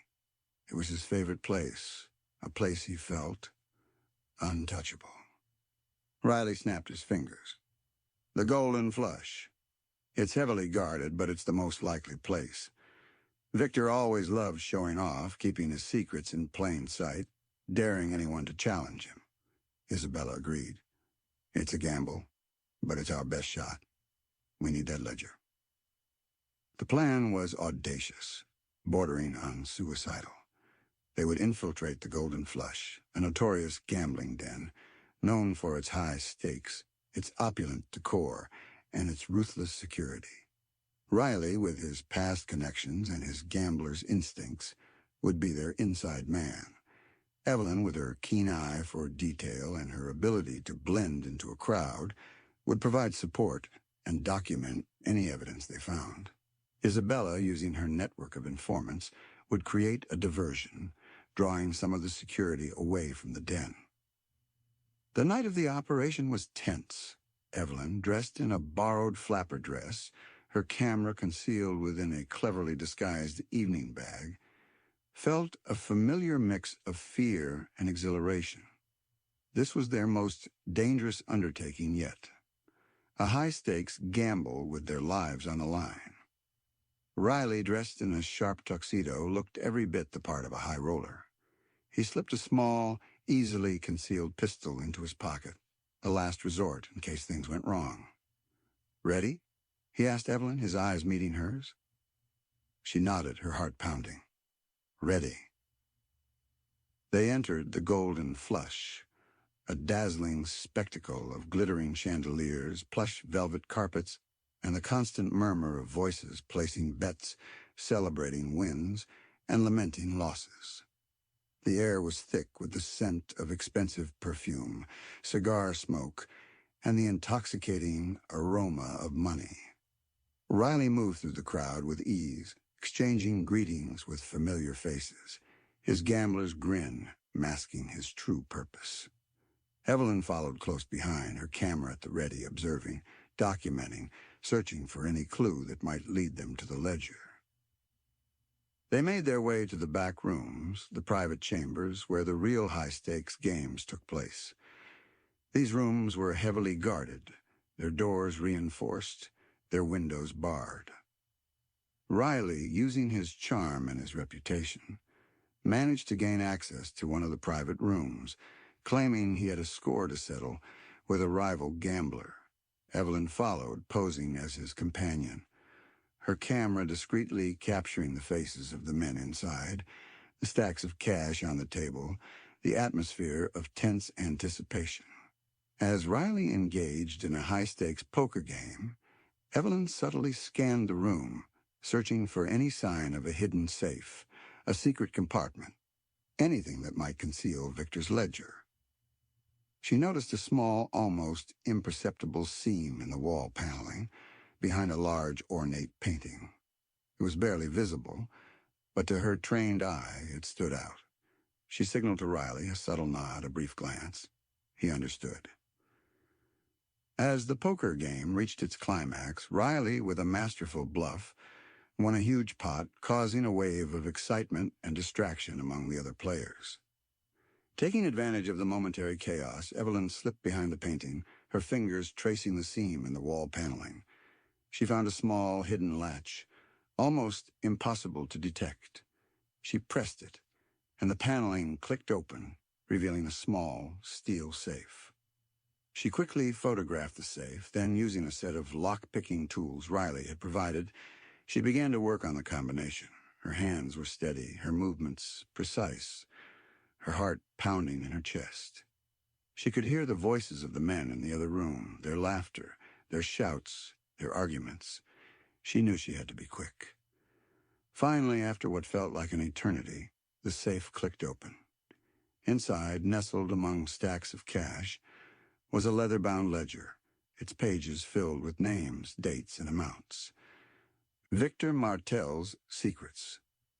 Evelyn quickly photographed the ledger, page by page, capturing every detail, every incriminating entry. Then she carefully removed the ledger from the safe, replacing it with a stack of blank paper, making it appear as if nothing had been disturbed. She closed the safe, relatched the paneling, and slipped back into the main room, just as Riley was raking in his winnings, his face flushed with victory. They left the Golden Flush, their hearts pounding with triumph, the ledger safely hidden beneath Evelyn's dress. They had done it. They had retrieved Victor Martel's secrets, the key to dismantling his entire network. But as they stepped out into the night, they realized their gamble wasn't over. A group of men, armed and menacing, were waiting for them, blocking their path. The remnants of Victor's organization had found them. The gambler's hand had been played, but the game was far from over. Chapter 13. Echoes of the Past. The men surrounding them were a grim assortment of thugs, their faces hardened by years of violence, their eyes reflecting a cold determination. They were led by a man Evelyn recognized from her photographs, Sal DeMarco, Victor Martel's right-hand man, a ruthless enforcer known for his brutality. Well, DeMarco said, his voice a low growl. Look who we have here. The bootlegger and the photographer. You two have been a real pain in the ass. Riley stepped forward, his hand instinctively reaching for the pistol concealed beneath his tuxedo jacket. DeMarco, he said, his voice calm but firm, let us pass. This doesn't have to end in violence. DeMarco laughed, a harsh, humorless sound. Violence is all you understand, Kane. You and your little girlfriend here have caused us a lot of trouble. It's time to pay the price. Evelyn felt a surge of fear, but she stood her ground, her hand clutching the strap of her evening bag, which now held not only her camera, but also Victor Martel's ledger. She knew they were outnumbered, outgunned, but she wouldn't surrender. She wouldn't let all their efforts, all their sacrifices, be in vain. We have what we came for, Evelyn said, her voice surprisingly steady, and we're not afraid to use it. DeMarco's eyes narrowed. You have nothing, he sneered. Just empty threats. We have the ledger, Riley said, his gaze unwavering. Victor's ledger. It contains everything. Every name, every deal, every dirty secret. It's all here. DeMarco's expression flickered for a moment, a hint of uncertainty crossing his features. He knew the ledger existed. He knew its power, and he knew that if it fell into the wrong hands, it could destroy everything he had worked for. You're bluffing, DeMarco said, but his voice lacked conviction. Try us, Riley said, his hand tightening on his pistol. A tense standoff ensued, the air thick with the threat of violence. The sounds of the city, the distant music, the rumble of traffic, seemed to fade away, leaving only the silence of their confrontation, the weight of their desperate gamble. Suddenly a voice broke the silence. "Sal, stand down!" A woman emerged from the shadows, her figure tall and imposing, her face familiar. It was Isabella Moreau. She was accompanied by several men armed and ready, her own private security force. DeMarco looked at Isabella, his expression a mixture of surprise and anger. "Isabella? What are you doing here?" "I am here to protect my investments," Isabella said, her voice cold and commanding. "And Riley and Evelyn, they're under my protection." DeMarco hesitated, his gaze flickering between Isabella and his men, assessing the situation. He knew he was outnumbered, outmatched. Isabella's reputation, her power, her influence were not to be trifled with. "This ain't over, Isabella," DeMarco said, his voice filled with resentment. "You may have won this round, but the war is far from over." "The war is over, Sal," Isabella said, her voice unwavering. "Victor's gone. His empire's crumbling, and you're a relic of the past." DeMarco, realizing he had no choice, reluctantly ordered his men to stand down. They retreated, disappearing into the shadows, leaving Riley, Evelyn, and Isabella standing alone in the street. Evelyn felt a wave of relief wash over her. They had survived again. But she knew this was just a temporary reprieve. The echoes of the past, the remnants of Victor's empire, would continue to haunt them, to threaten them, until they were completely eradicated. Isabella turned to Riley and Evelyn, her expression softening. "You two are lucky to be alive," she said. "You took a big risk, going to the Golden Flush, but you got the ledger. That's what matters." Riley nodded. "We couldn't have done it without you, Isabella," he said. "Thank you." Evelyn echoed his gratitude. "You saved our lives," she said. Isabella smiled, a rare, genuine smile. "We're in this together," she said. "We're a team, and we're going to finish this, once and for all." They returned to the speakeasy, the ledger safely secured in Isabella's office. They had won a major victory, but the war was far from over. They had the weapon they needed to dismantle Victor's network, to expose his corrupt allies, to bring justice to those who had suffered under his reign of terror. As Evelyn sat beside Riley, tending to a minor wound he had sustained during the confrontation, she thought about her brother Thomas, about the injustice he had suffered, about the ghosts of the past that had haunted her for so long. She realized that this fight, this struggle against Victor's empire, was more than just a quest for survival. It was a way to honor her brother's memory, to find a measure of peace, to finally lay those ghosts to rest. The echoes of the past still lingered, but they were fading, replaced by a growing sense of hope, a belief that justice could prevail, that love could triumph over darkness, that a new future, a brighter future, was possible. The gambler's hand had been played and they had won, but the game of life, with its unpredictable twists and turns, continued, and they were ready to face it, together. Chapter 14, Where the Sea Meets the Sky. With Victor Martel's ledger in their possession, Isabella, Riley, and Evelyn moved swiftly to dismantle his criminal network. The ledger was a treasure trove of incriminating information, a detailed record of bribes, payoffs, and illegal activities that implicated a wide range of powerful figures in the city: politicians, police officers, judges, and businessmen. Isabella, using her connections and her influence, leaked select portions of the ledger to trusted journalists, triggering a series of explosive exposés that rocked the city. Headlines screamed of corruption, of widespread malfeasance, of a criminal underworld that had infiltrated the highest levels of power. The public outcry was immediate and intense. Protests erupted in the streets, demanding justice, demanding accountability. The authorities, forced to respond to the mounting pressure, launched investigations, arresting corrupt officials, raiding illegal businesses, and seizing assets. Victor Martel's empire, once seemingly invincible, crumbled before their eyes. His allies, exposed and disgraced, turned on each other, desperate to save themselves, to distance themselves from the scandal. Evelyn, using her photography skills, documented the unraveling of the empire, capturing the images of disgraced officials being led away in handcuffs, of shuttered businesses, of a city grappling with the revelations of its own corruption. Her photographs became symbols of justice, of truth, of the power of individuals to fight back against the darkness. Riley, using his knowledge of the underworld, his contacts, his reputation, helped to identify and locate those who were trying to flee to escape justice.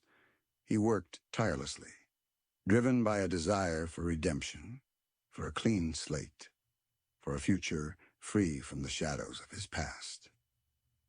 As the city grappled with the fallout from the scandal, Evelyn and Riley found moments of peace, of stolen intimacy amidst the chaos. They would meet in quiet corners of the speakeasy or take walks along the waterfront, the city lights twinkling in the distance, the sound of the waves a soothing balm to their frayed nerves. They talked about their dreams, their hopes, their fears. They spoke of a future together, a future far away from the violence and the corruption, a future where they could finally be free to love each other, to build a life together. One evening, as they sat on a bench overlooking the ocean, the sky ablaze with the colors of sunset, Riley took Evelyn's hand, his fingers interlacing with hers. "I've been thinking," he said, his voice soft, "about that place, on the coast, where we met." Evelyn smiled, her heart filled with a warmth that spread through her entire being. "I remember," she said. "The ghosts of Gasoline Alley." "I want to go back there," Riley said. "I want to build a life there, with you, a new life, a clean life." Evelyn's eyes filled with tears, tears of joy, of relief, of a love that had blossomed in the midst of darkness, a love that had survived the trials and tribulations of their desperate gamble. "I want that too, Riley," she said, her voice trembling with emotion, "more than anything." They embraced, their bodies close, their hearts beating as one. The sea met the sky in a blaze of color, a breathtaking panorama that mirrored the beauty and the promise of their love. But their peace was shattered by a sudden phone call. Isabella's voice, urgent and alarmed, came through the receiver. "Yeah, we have a problem," she said. "DeMarco, he's escaped. He's gathered what's left of Victor's men, and they're coming for you. They know about the ledger, and they want it back." Evelyn and Riley exchanged a look of grim determination. They knew this was the final showdown, the ultimate test of their courage, their love, their commitment to each other. "We'll be ready," Riley said, his voice firm. They hung up the phone, their hearts pounding, their minds racing. The echoes of the past had returned one last time to challenge them, to threaten their future. But they were no longer afraid. They were ready to face the darkness, to fight for their love, to secure their freedom, to finally lay the ghosts of the past to rest. The sea met the sky, a vast and limitless expanse, a symbol of hope, of possibility, of a future they were determined to claim. The final battle was about to begin, and they were ready to face it, together. Their love their shield, their courage their weapon, their determination their guiding star. Chapter 15. The Unseen Threat. Knowing DeMarco and his men were on their way, Isabella's speakeasy transformed into a fortress. Furniture was overturned to create barricades, windows were boarded up, and every available weapon was gathered. Isabella's loyal staff, alongside Riley and Evelyn, prepared for the inevitable siege. The atmosphere was thick with tension, the silence punctuated by the rhythmic hammering of nails and the hushed whispers of anxious preparations. Evelyn, despite her fear, felt a strange sense of calm. She had come to terms with the danger, with the possibility that this might be their last stand. She had found love and purpose amidst the chaos, and she was ready to fight for it, to defend it, to the very end. She checked her camera, the Leica, making sure it was loaded and ready. It was more than just a camera now. It was a symbol of her resilience, her defiance, her commitment to capturing the truth, even in the face of death. Riley, his injured leg still a hindrance, but his spirit undeterred, checked his pistol, his face grim, his eyes filled with a fierce determination. He had come so far, had risked so much, and he wouldn't let DeMarco destroy everything he had fought for. "We'll get through this," Evelyn said, placing a hand on his arm, her touch conveying a strength and a love that transcended words. Riley nodded, his gaze meeting hers. "Together," he said. Isabella, ever the pragmatist, surveyed their preparations, her expression a mixture of concern and resolve. "They'll be here soon," she said, "and they'll be coming in force. We need to be ready for anything." She had sent word to her contacts in the city, requesting assistance, but she knew that help might not arrive in time. They were on their own, a small band of rebels against a ruthless enemy. As darkness fell, the speakeasy was plunged into an eerie silence. The only light came from a few strategically placed lanterns casting long, dancing shadows that seemed to amplify the tension. They waited, listening intently for any sign of the approaching enemy. The silence was broken only by the occasional creak of the floorboards, the distant sounds of the city, and the frantic beat of their own hearts. Suddenly a crash shattered the silence. A brick hurled through a window landed with a thud on the floor. Then another and another. A barrage of projectiles rained down on the speakeasy, shattering glass, splintering wood, creating a cacophony of destruction. "Here they come!" Isabella shouted, her voice echoing through the room. The attack had begun. DeMarco's men, a motley crew of thugs and gangsters, swarmed the speakeasy, firing their guns, shouting obscenities, their faces contorted with rage and a thirst for revenge. Riley, Evelyn, and Isabella, along with Isabella's loyal staff, returned fire, defending their fortress with a fierce determination. The speakeasy erupted in a cacophony of gunfire, shouts, and screams, a chaotic battleground where the lines between good and evil blurred. Evelyn, taking cover behind an overturned table, used her camera to document the battle, capturing the images of the attackers, their faces, their weapons, their violence. Her photographs were a testament to their struggle, a record of their defiance, a witness to the final showdown. Riley, despite his injured leg, fought with a ferocity that surprised even himself. He moved from position to position, firing his pistol with deadly accuracy, protecting Evelyn, protecting Isabella, protecting their fragile sanctuary. Isabella, wielding her silver pistol with a calm efficiency, directed her men, coordinating their defense, her voice a beacon of strength and resolve amidst the chaos. The battle raged for what felt like an eternity. The speakeasy, once a haven of glamour and illicit pleasure, was transformed into a scene of destruction and carnage. The air was thick with the smell of gunpowder, blood, and fear. Evelyn, moving through the chaos, captured a glimpse of DeMarco, his face contorted with rage, his eyes filled with a murderous intent. He was heading towards Isabella's office, where the ledger was kept. She knew she had to stop him. She had to protect the ledger, the key to dismantling Victor's network, the symbol of their fight for justice. She left her cover, dodging bullets, weaving through the melee, her camera clutched tightly in her hand. She had to reach DeMarco before he reached the ledger. The unseen threat, the constant danger, was now a tangible reality, a battle for survival, a fight for the future. Chapter 16. A Kiss in the Dark. Evelyn raced through the ravaged speakeasy, the sounds of gunfire and shouting fading into a dull roar as she focused on her objective. stopping DeMarco. She moved with a newfound agility, adrenaline coursing through her veins, her senses heightened, her every instinct honed for survival.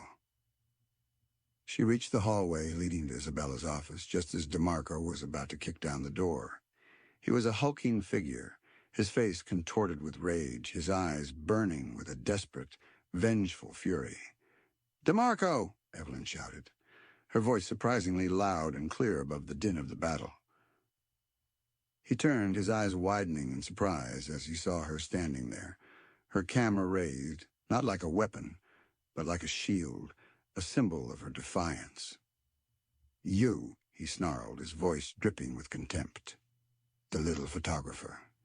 You're going to regret getting in my way." "It's over, DeMarco," Evelyn said, her voice steady despite the tremor in her hands.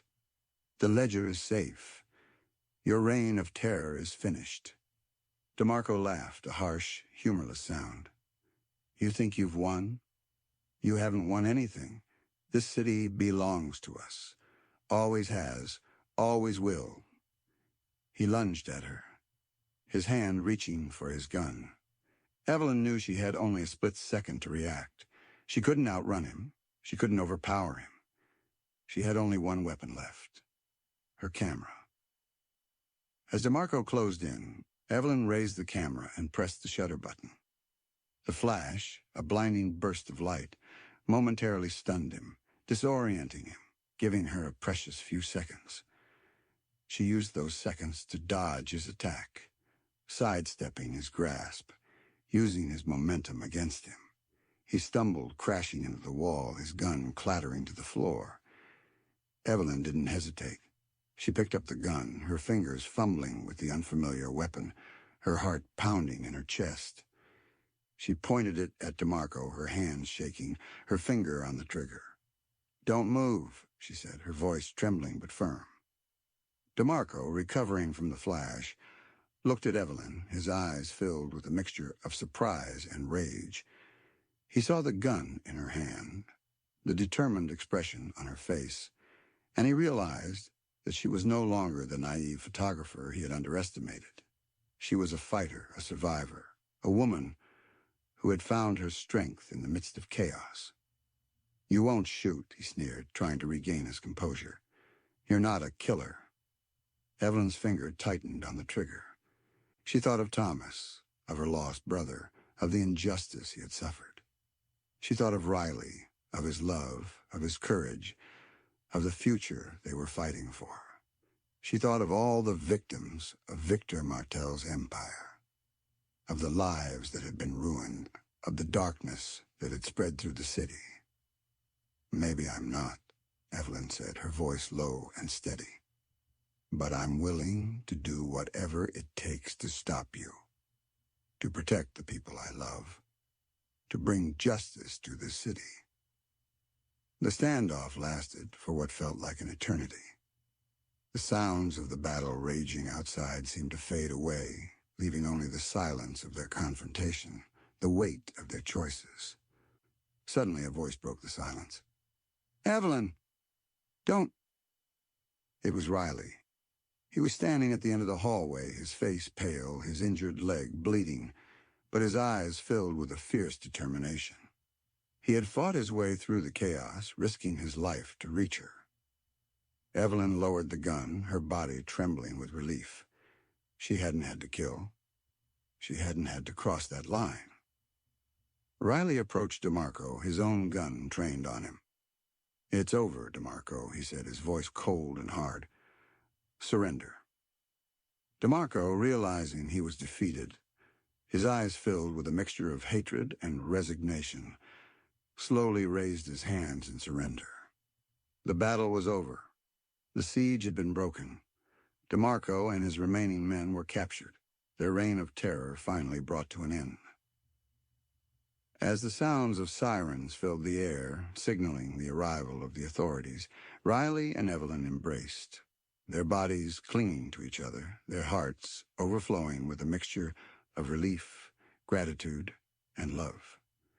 They had survived.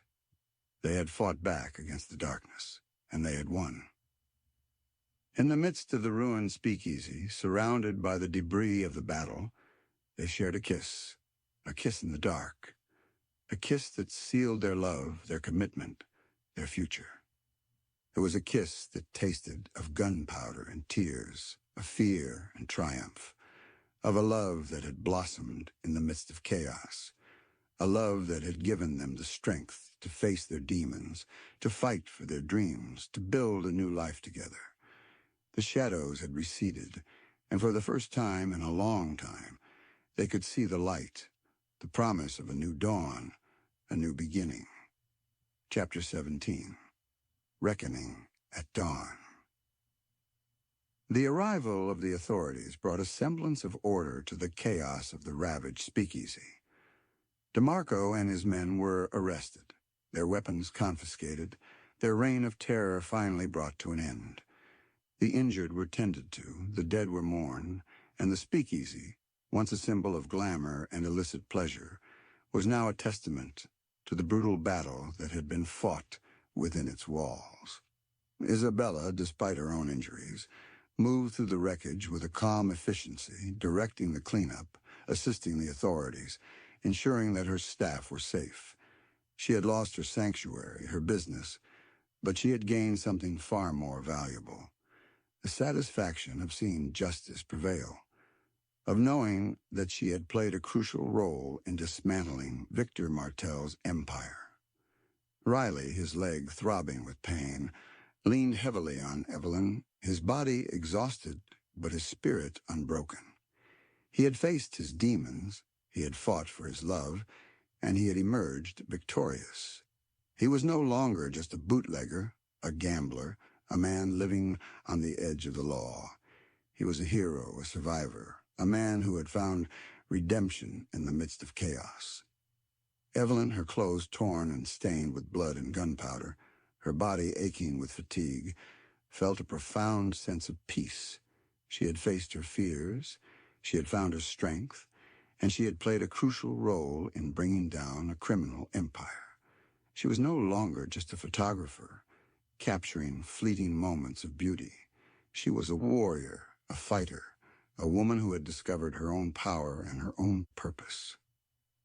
As dawn broke, casting a pale golden light over the city, the full extent of the damage became apparent. The speakeasy was a ruin, its windows shattered, its furniture overturned, its walls scarred with bullet holes. But amidst the wreckage, there was a sense of hope, a sense of renewal, a sense of a new beginning.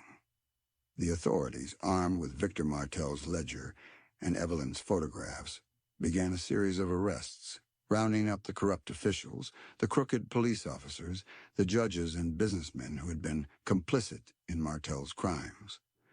The city, awakened to the depths of its own corruption, erupted in a wave of protests and demonstrations, demanding justice, demanding accountability, demanding a clean sweep of the system. Isabella, using her connections and her influence, ensured that the truth was revealed, that the guilty were punished, and that the innocent were protected. She became a symbol of resistance, of courage, of the power of individuals to fight back against corruption and injustice. Riley and Evelyn, their names cleared, their reputations restored, were hailed as heroes.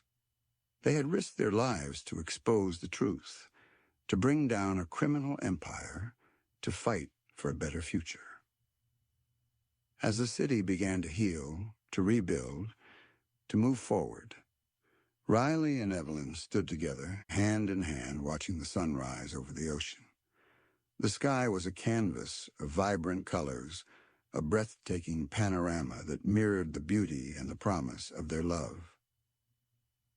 "We did it," Evelyn said, her voice filled with a quiet awe. "We actually did it." Riley smiled, his eyes filled with a love that transcended words. "Together," he said. "We did it together." They had faced the darkness, they had fought for their dreams, and they had emerged victorious. The echoes of the past still lingered, but they were fading, replaced by the promise of a new dawn, a new beginning, a future filled with hope and love. They knew that their journey was far from over, that there would be challenges ahead, but they were ready to face them together. Their love, their shield, their courage, their weapon, their determination, their guiding star. The reckoning at dawn had come, bringing justice, bringing closure, bringing a new era of hope and possibility. And in the midst of it all, Riley and Evelyn, the bootlegger and the photographer, had found their happily ever after, a love that had blossomed in the midst of chaos, a love that had given them the strength to overcome the darkness, a love that would endure forever. Chapter 18. The Weight of Secrets. Despite the triumph over DeMarco and the dismantling of Victor Martel's organization, a sense of unease lingered. The arrests and public outcry were gratifying, but Evelyn and Riley knew that true justice went deeper than headlines and handcuffs. The system that had allowed Martel to flourish, the ingrained corruption that permeated the city, was a far more insidious enemy. Isabella, ever the pragmatist, understood this as well.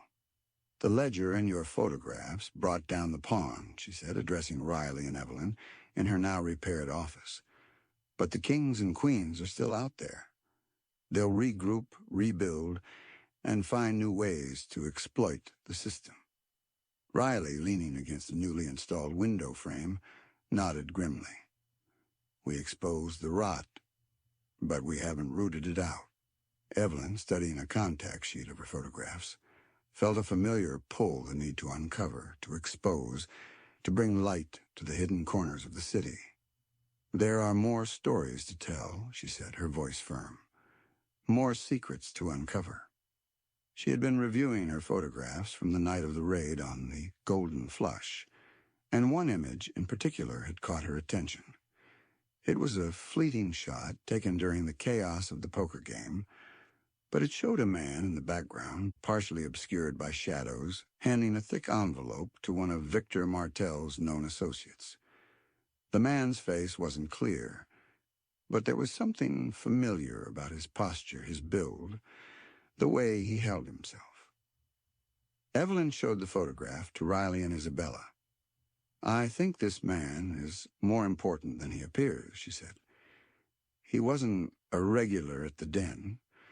He was there for a specific purpose, and that purpose was to deliver something valuable." Riley examined the photograph closely. "I don't recognize him," he said, "but he has the look of authority. Someone used to giving orders, not taking them." Isabella, her eyes narrowed, studied the image with intense scrutiny. "There's something familiar about him," she said slowly. "I can't quite place it, but I've seen him somewhere before." They spent hours poring over the photograph, comparing it to images of known associates, politicians, police officials, anyone who might fit the profile. They searched through newspaper archives, city records, anything that might provide a clue to the man's identity. The weight of secrets, the burden of their past battles pressed down on them. They had come so far, had achieved so much, but they knew that their fight was far from over. The true enemy was not a single man, but a system, a culture of corruption that had deep roots in the city's history. As they delved deeper into their investigation, they began to uncover a trail of hidden connections, of secret meetings, of a network of power that extended far beyond Victor Martel's immediate circle.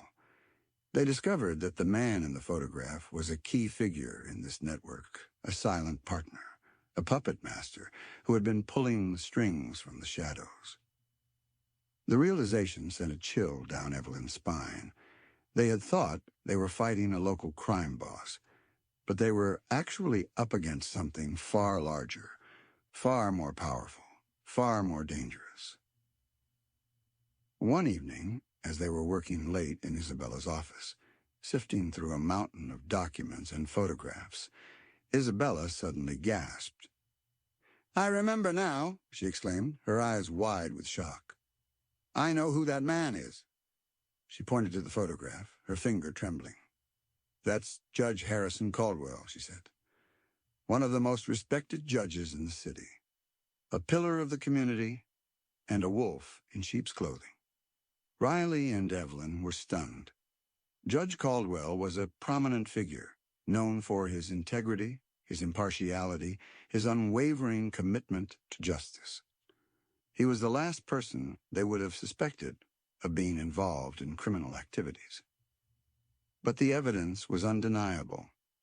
Isabella had recognized him from a charity gala she had attended years ago, where she had seen him in a private conversation with Victor Martel.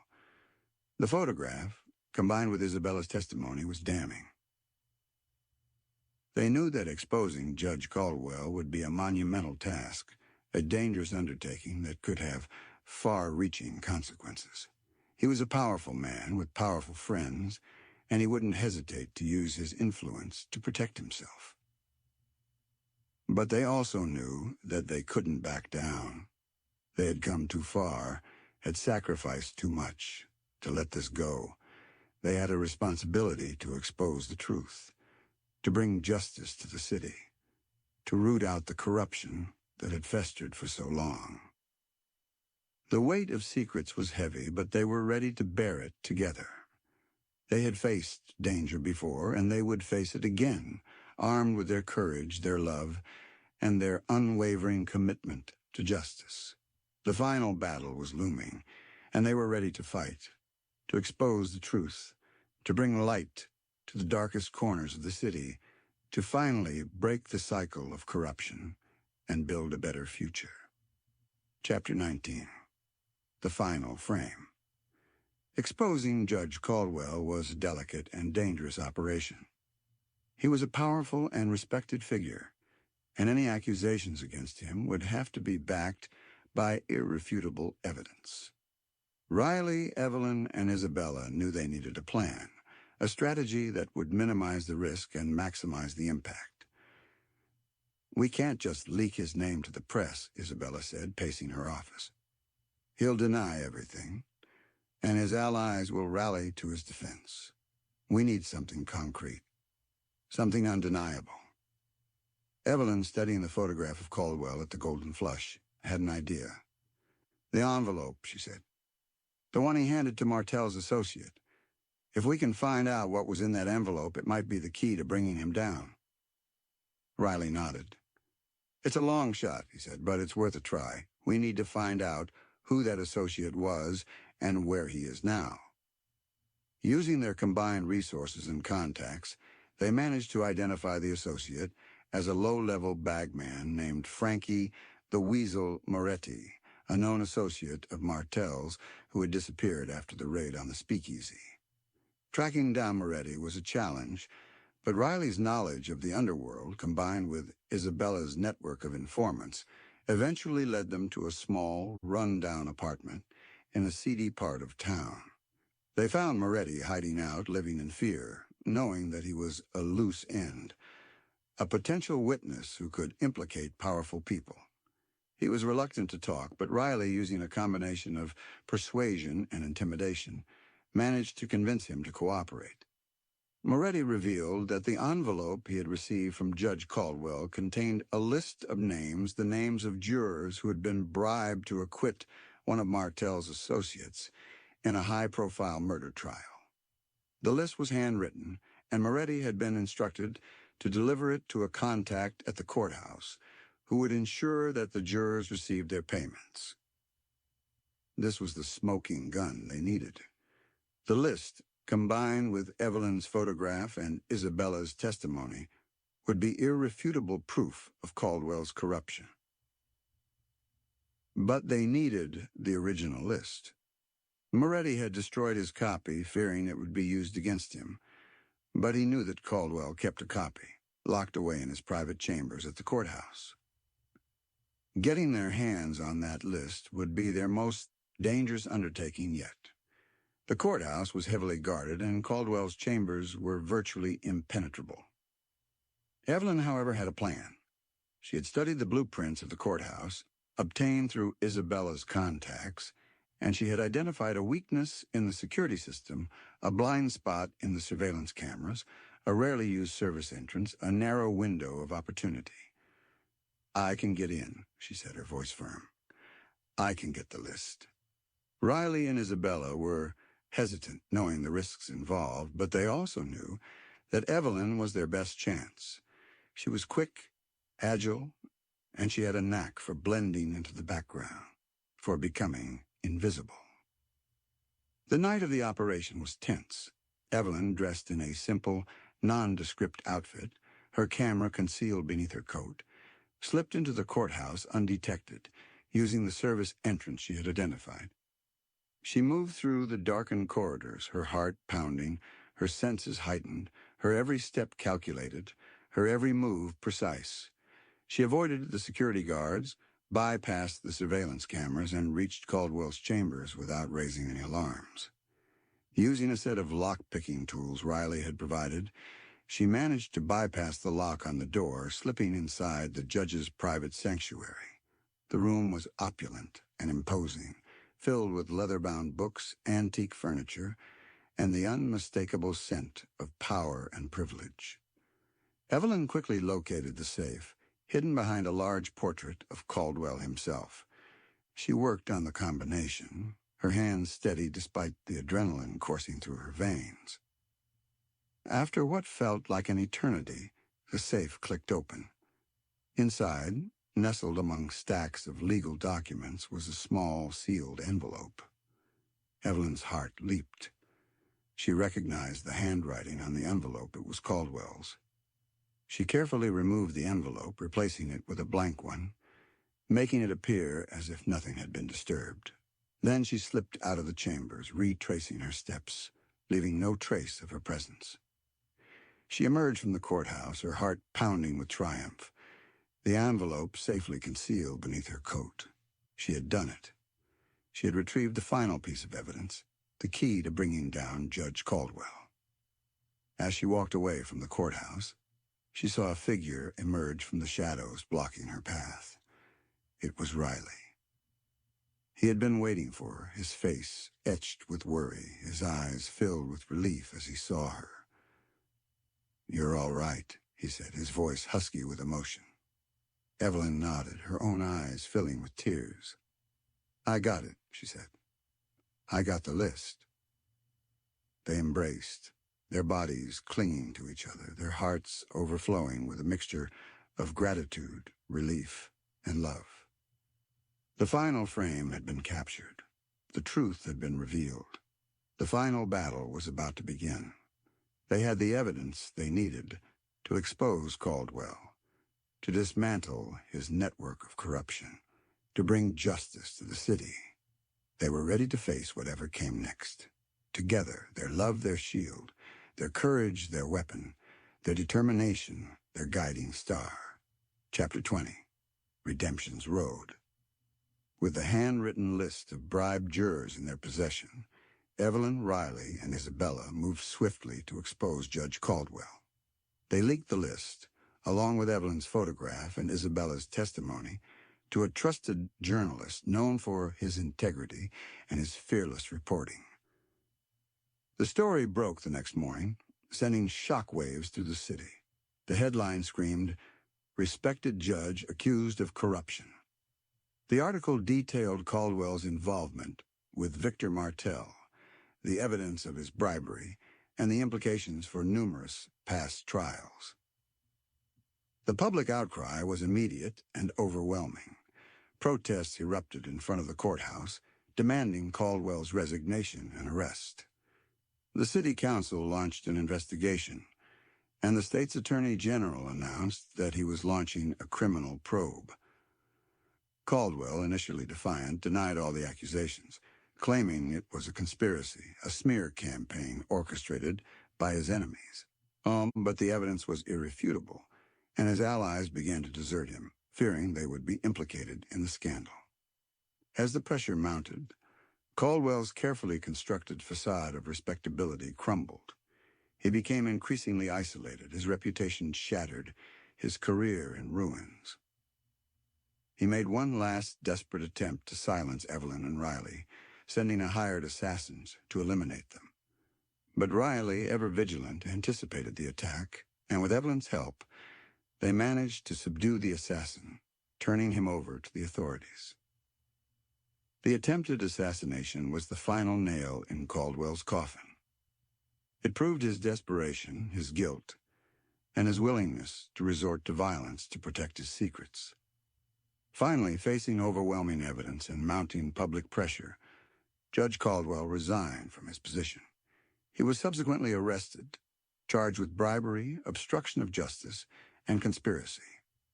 His trial was a media sensation, drawing national attention.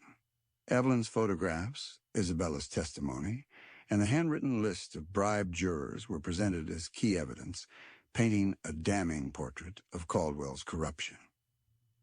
The jury, after a short deliberation, returned a verdict of guilty on all counts.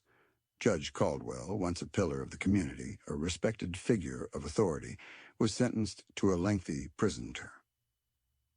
Justice had been served. The system, for once, had worked. The corrupt judge, the puppet master who had pulled the strings from the shadows, had been brought down. As Evelyn and Riley watched the news coverage of Caldwell's sentencing, they felt a profound sense of closure, of relief, of a burden lifted. They had fought for justice. They had exposed the truth, and they had won. But their victory was bittersweet. They had seen the darkness that lurked beneath the surface of the city, the corruption that had permeated its institutions, the lives that had been ruined by greed and power.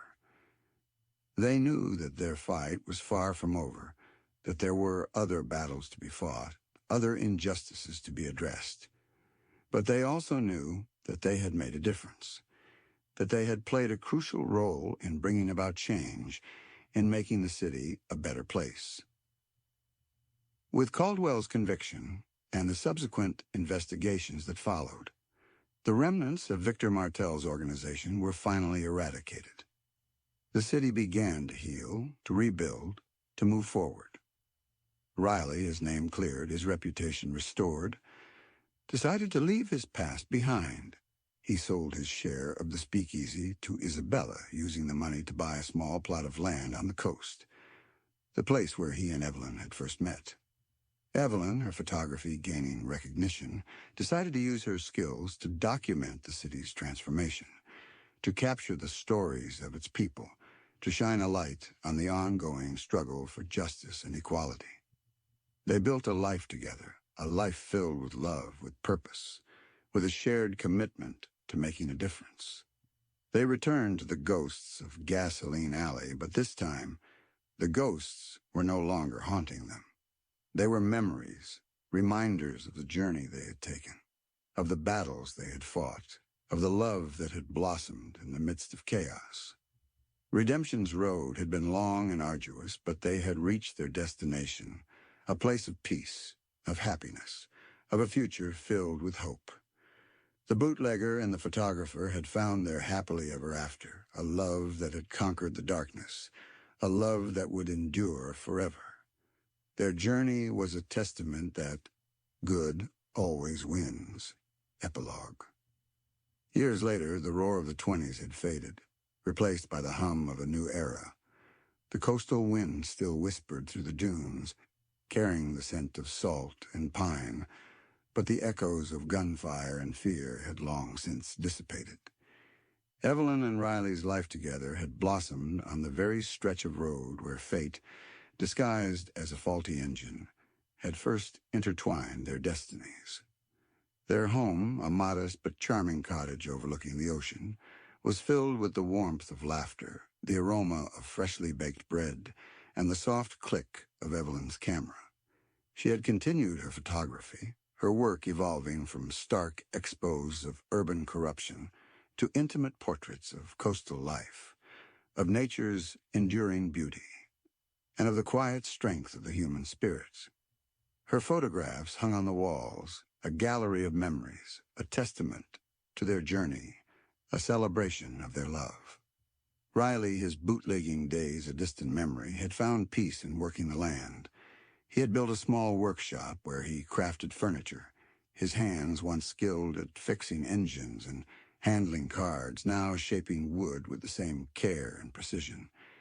He had found a different kind of rhythm, a slower, more deliberate pace, a connection to the earth that grounded him, that healed him. They often walked along the beach hand in hand, their footsteps tracing patterns in the sand. The same sand where Riley had once lain wounded, where Evelyn had faced down danger, where their love had taken root. The ocean, vast and timeless, was a constant presence in their lives, a reminder of the storms they had weathered, of the strength they had found in each other, of the enduring power of love. Their life wasn't without its challenges. The scars of the past, both physical and emotional, remained, a reminder of the battles they had fought, of the price they had paid for their freedom. But those scars were also a testament to their resilience, their courage, their unwavering commitment to each other. One evening, as the sun began to set, casting a golden glow over the ocean, Evelyn and Riley sat on their porch watching their grandchildren play on the beach. The children, their faces filled with joy and innocence, were a symbol of hope, of a future free from the shadows of the past. Evelyn raised her camera, a newer model, a gift from Riley, and captured the scene. The children laughing, the waves crashing, the sun sinking below the horizon, Riley's hand gently resting on her own.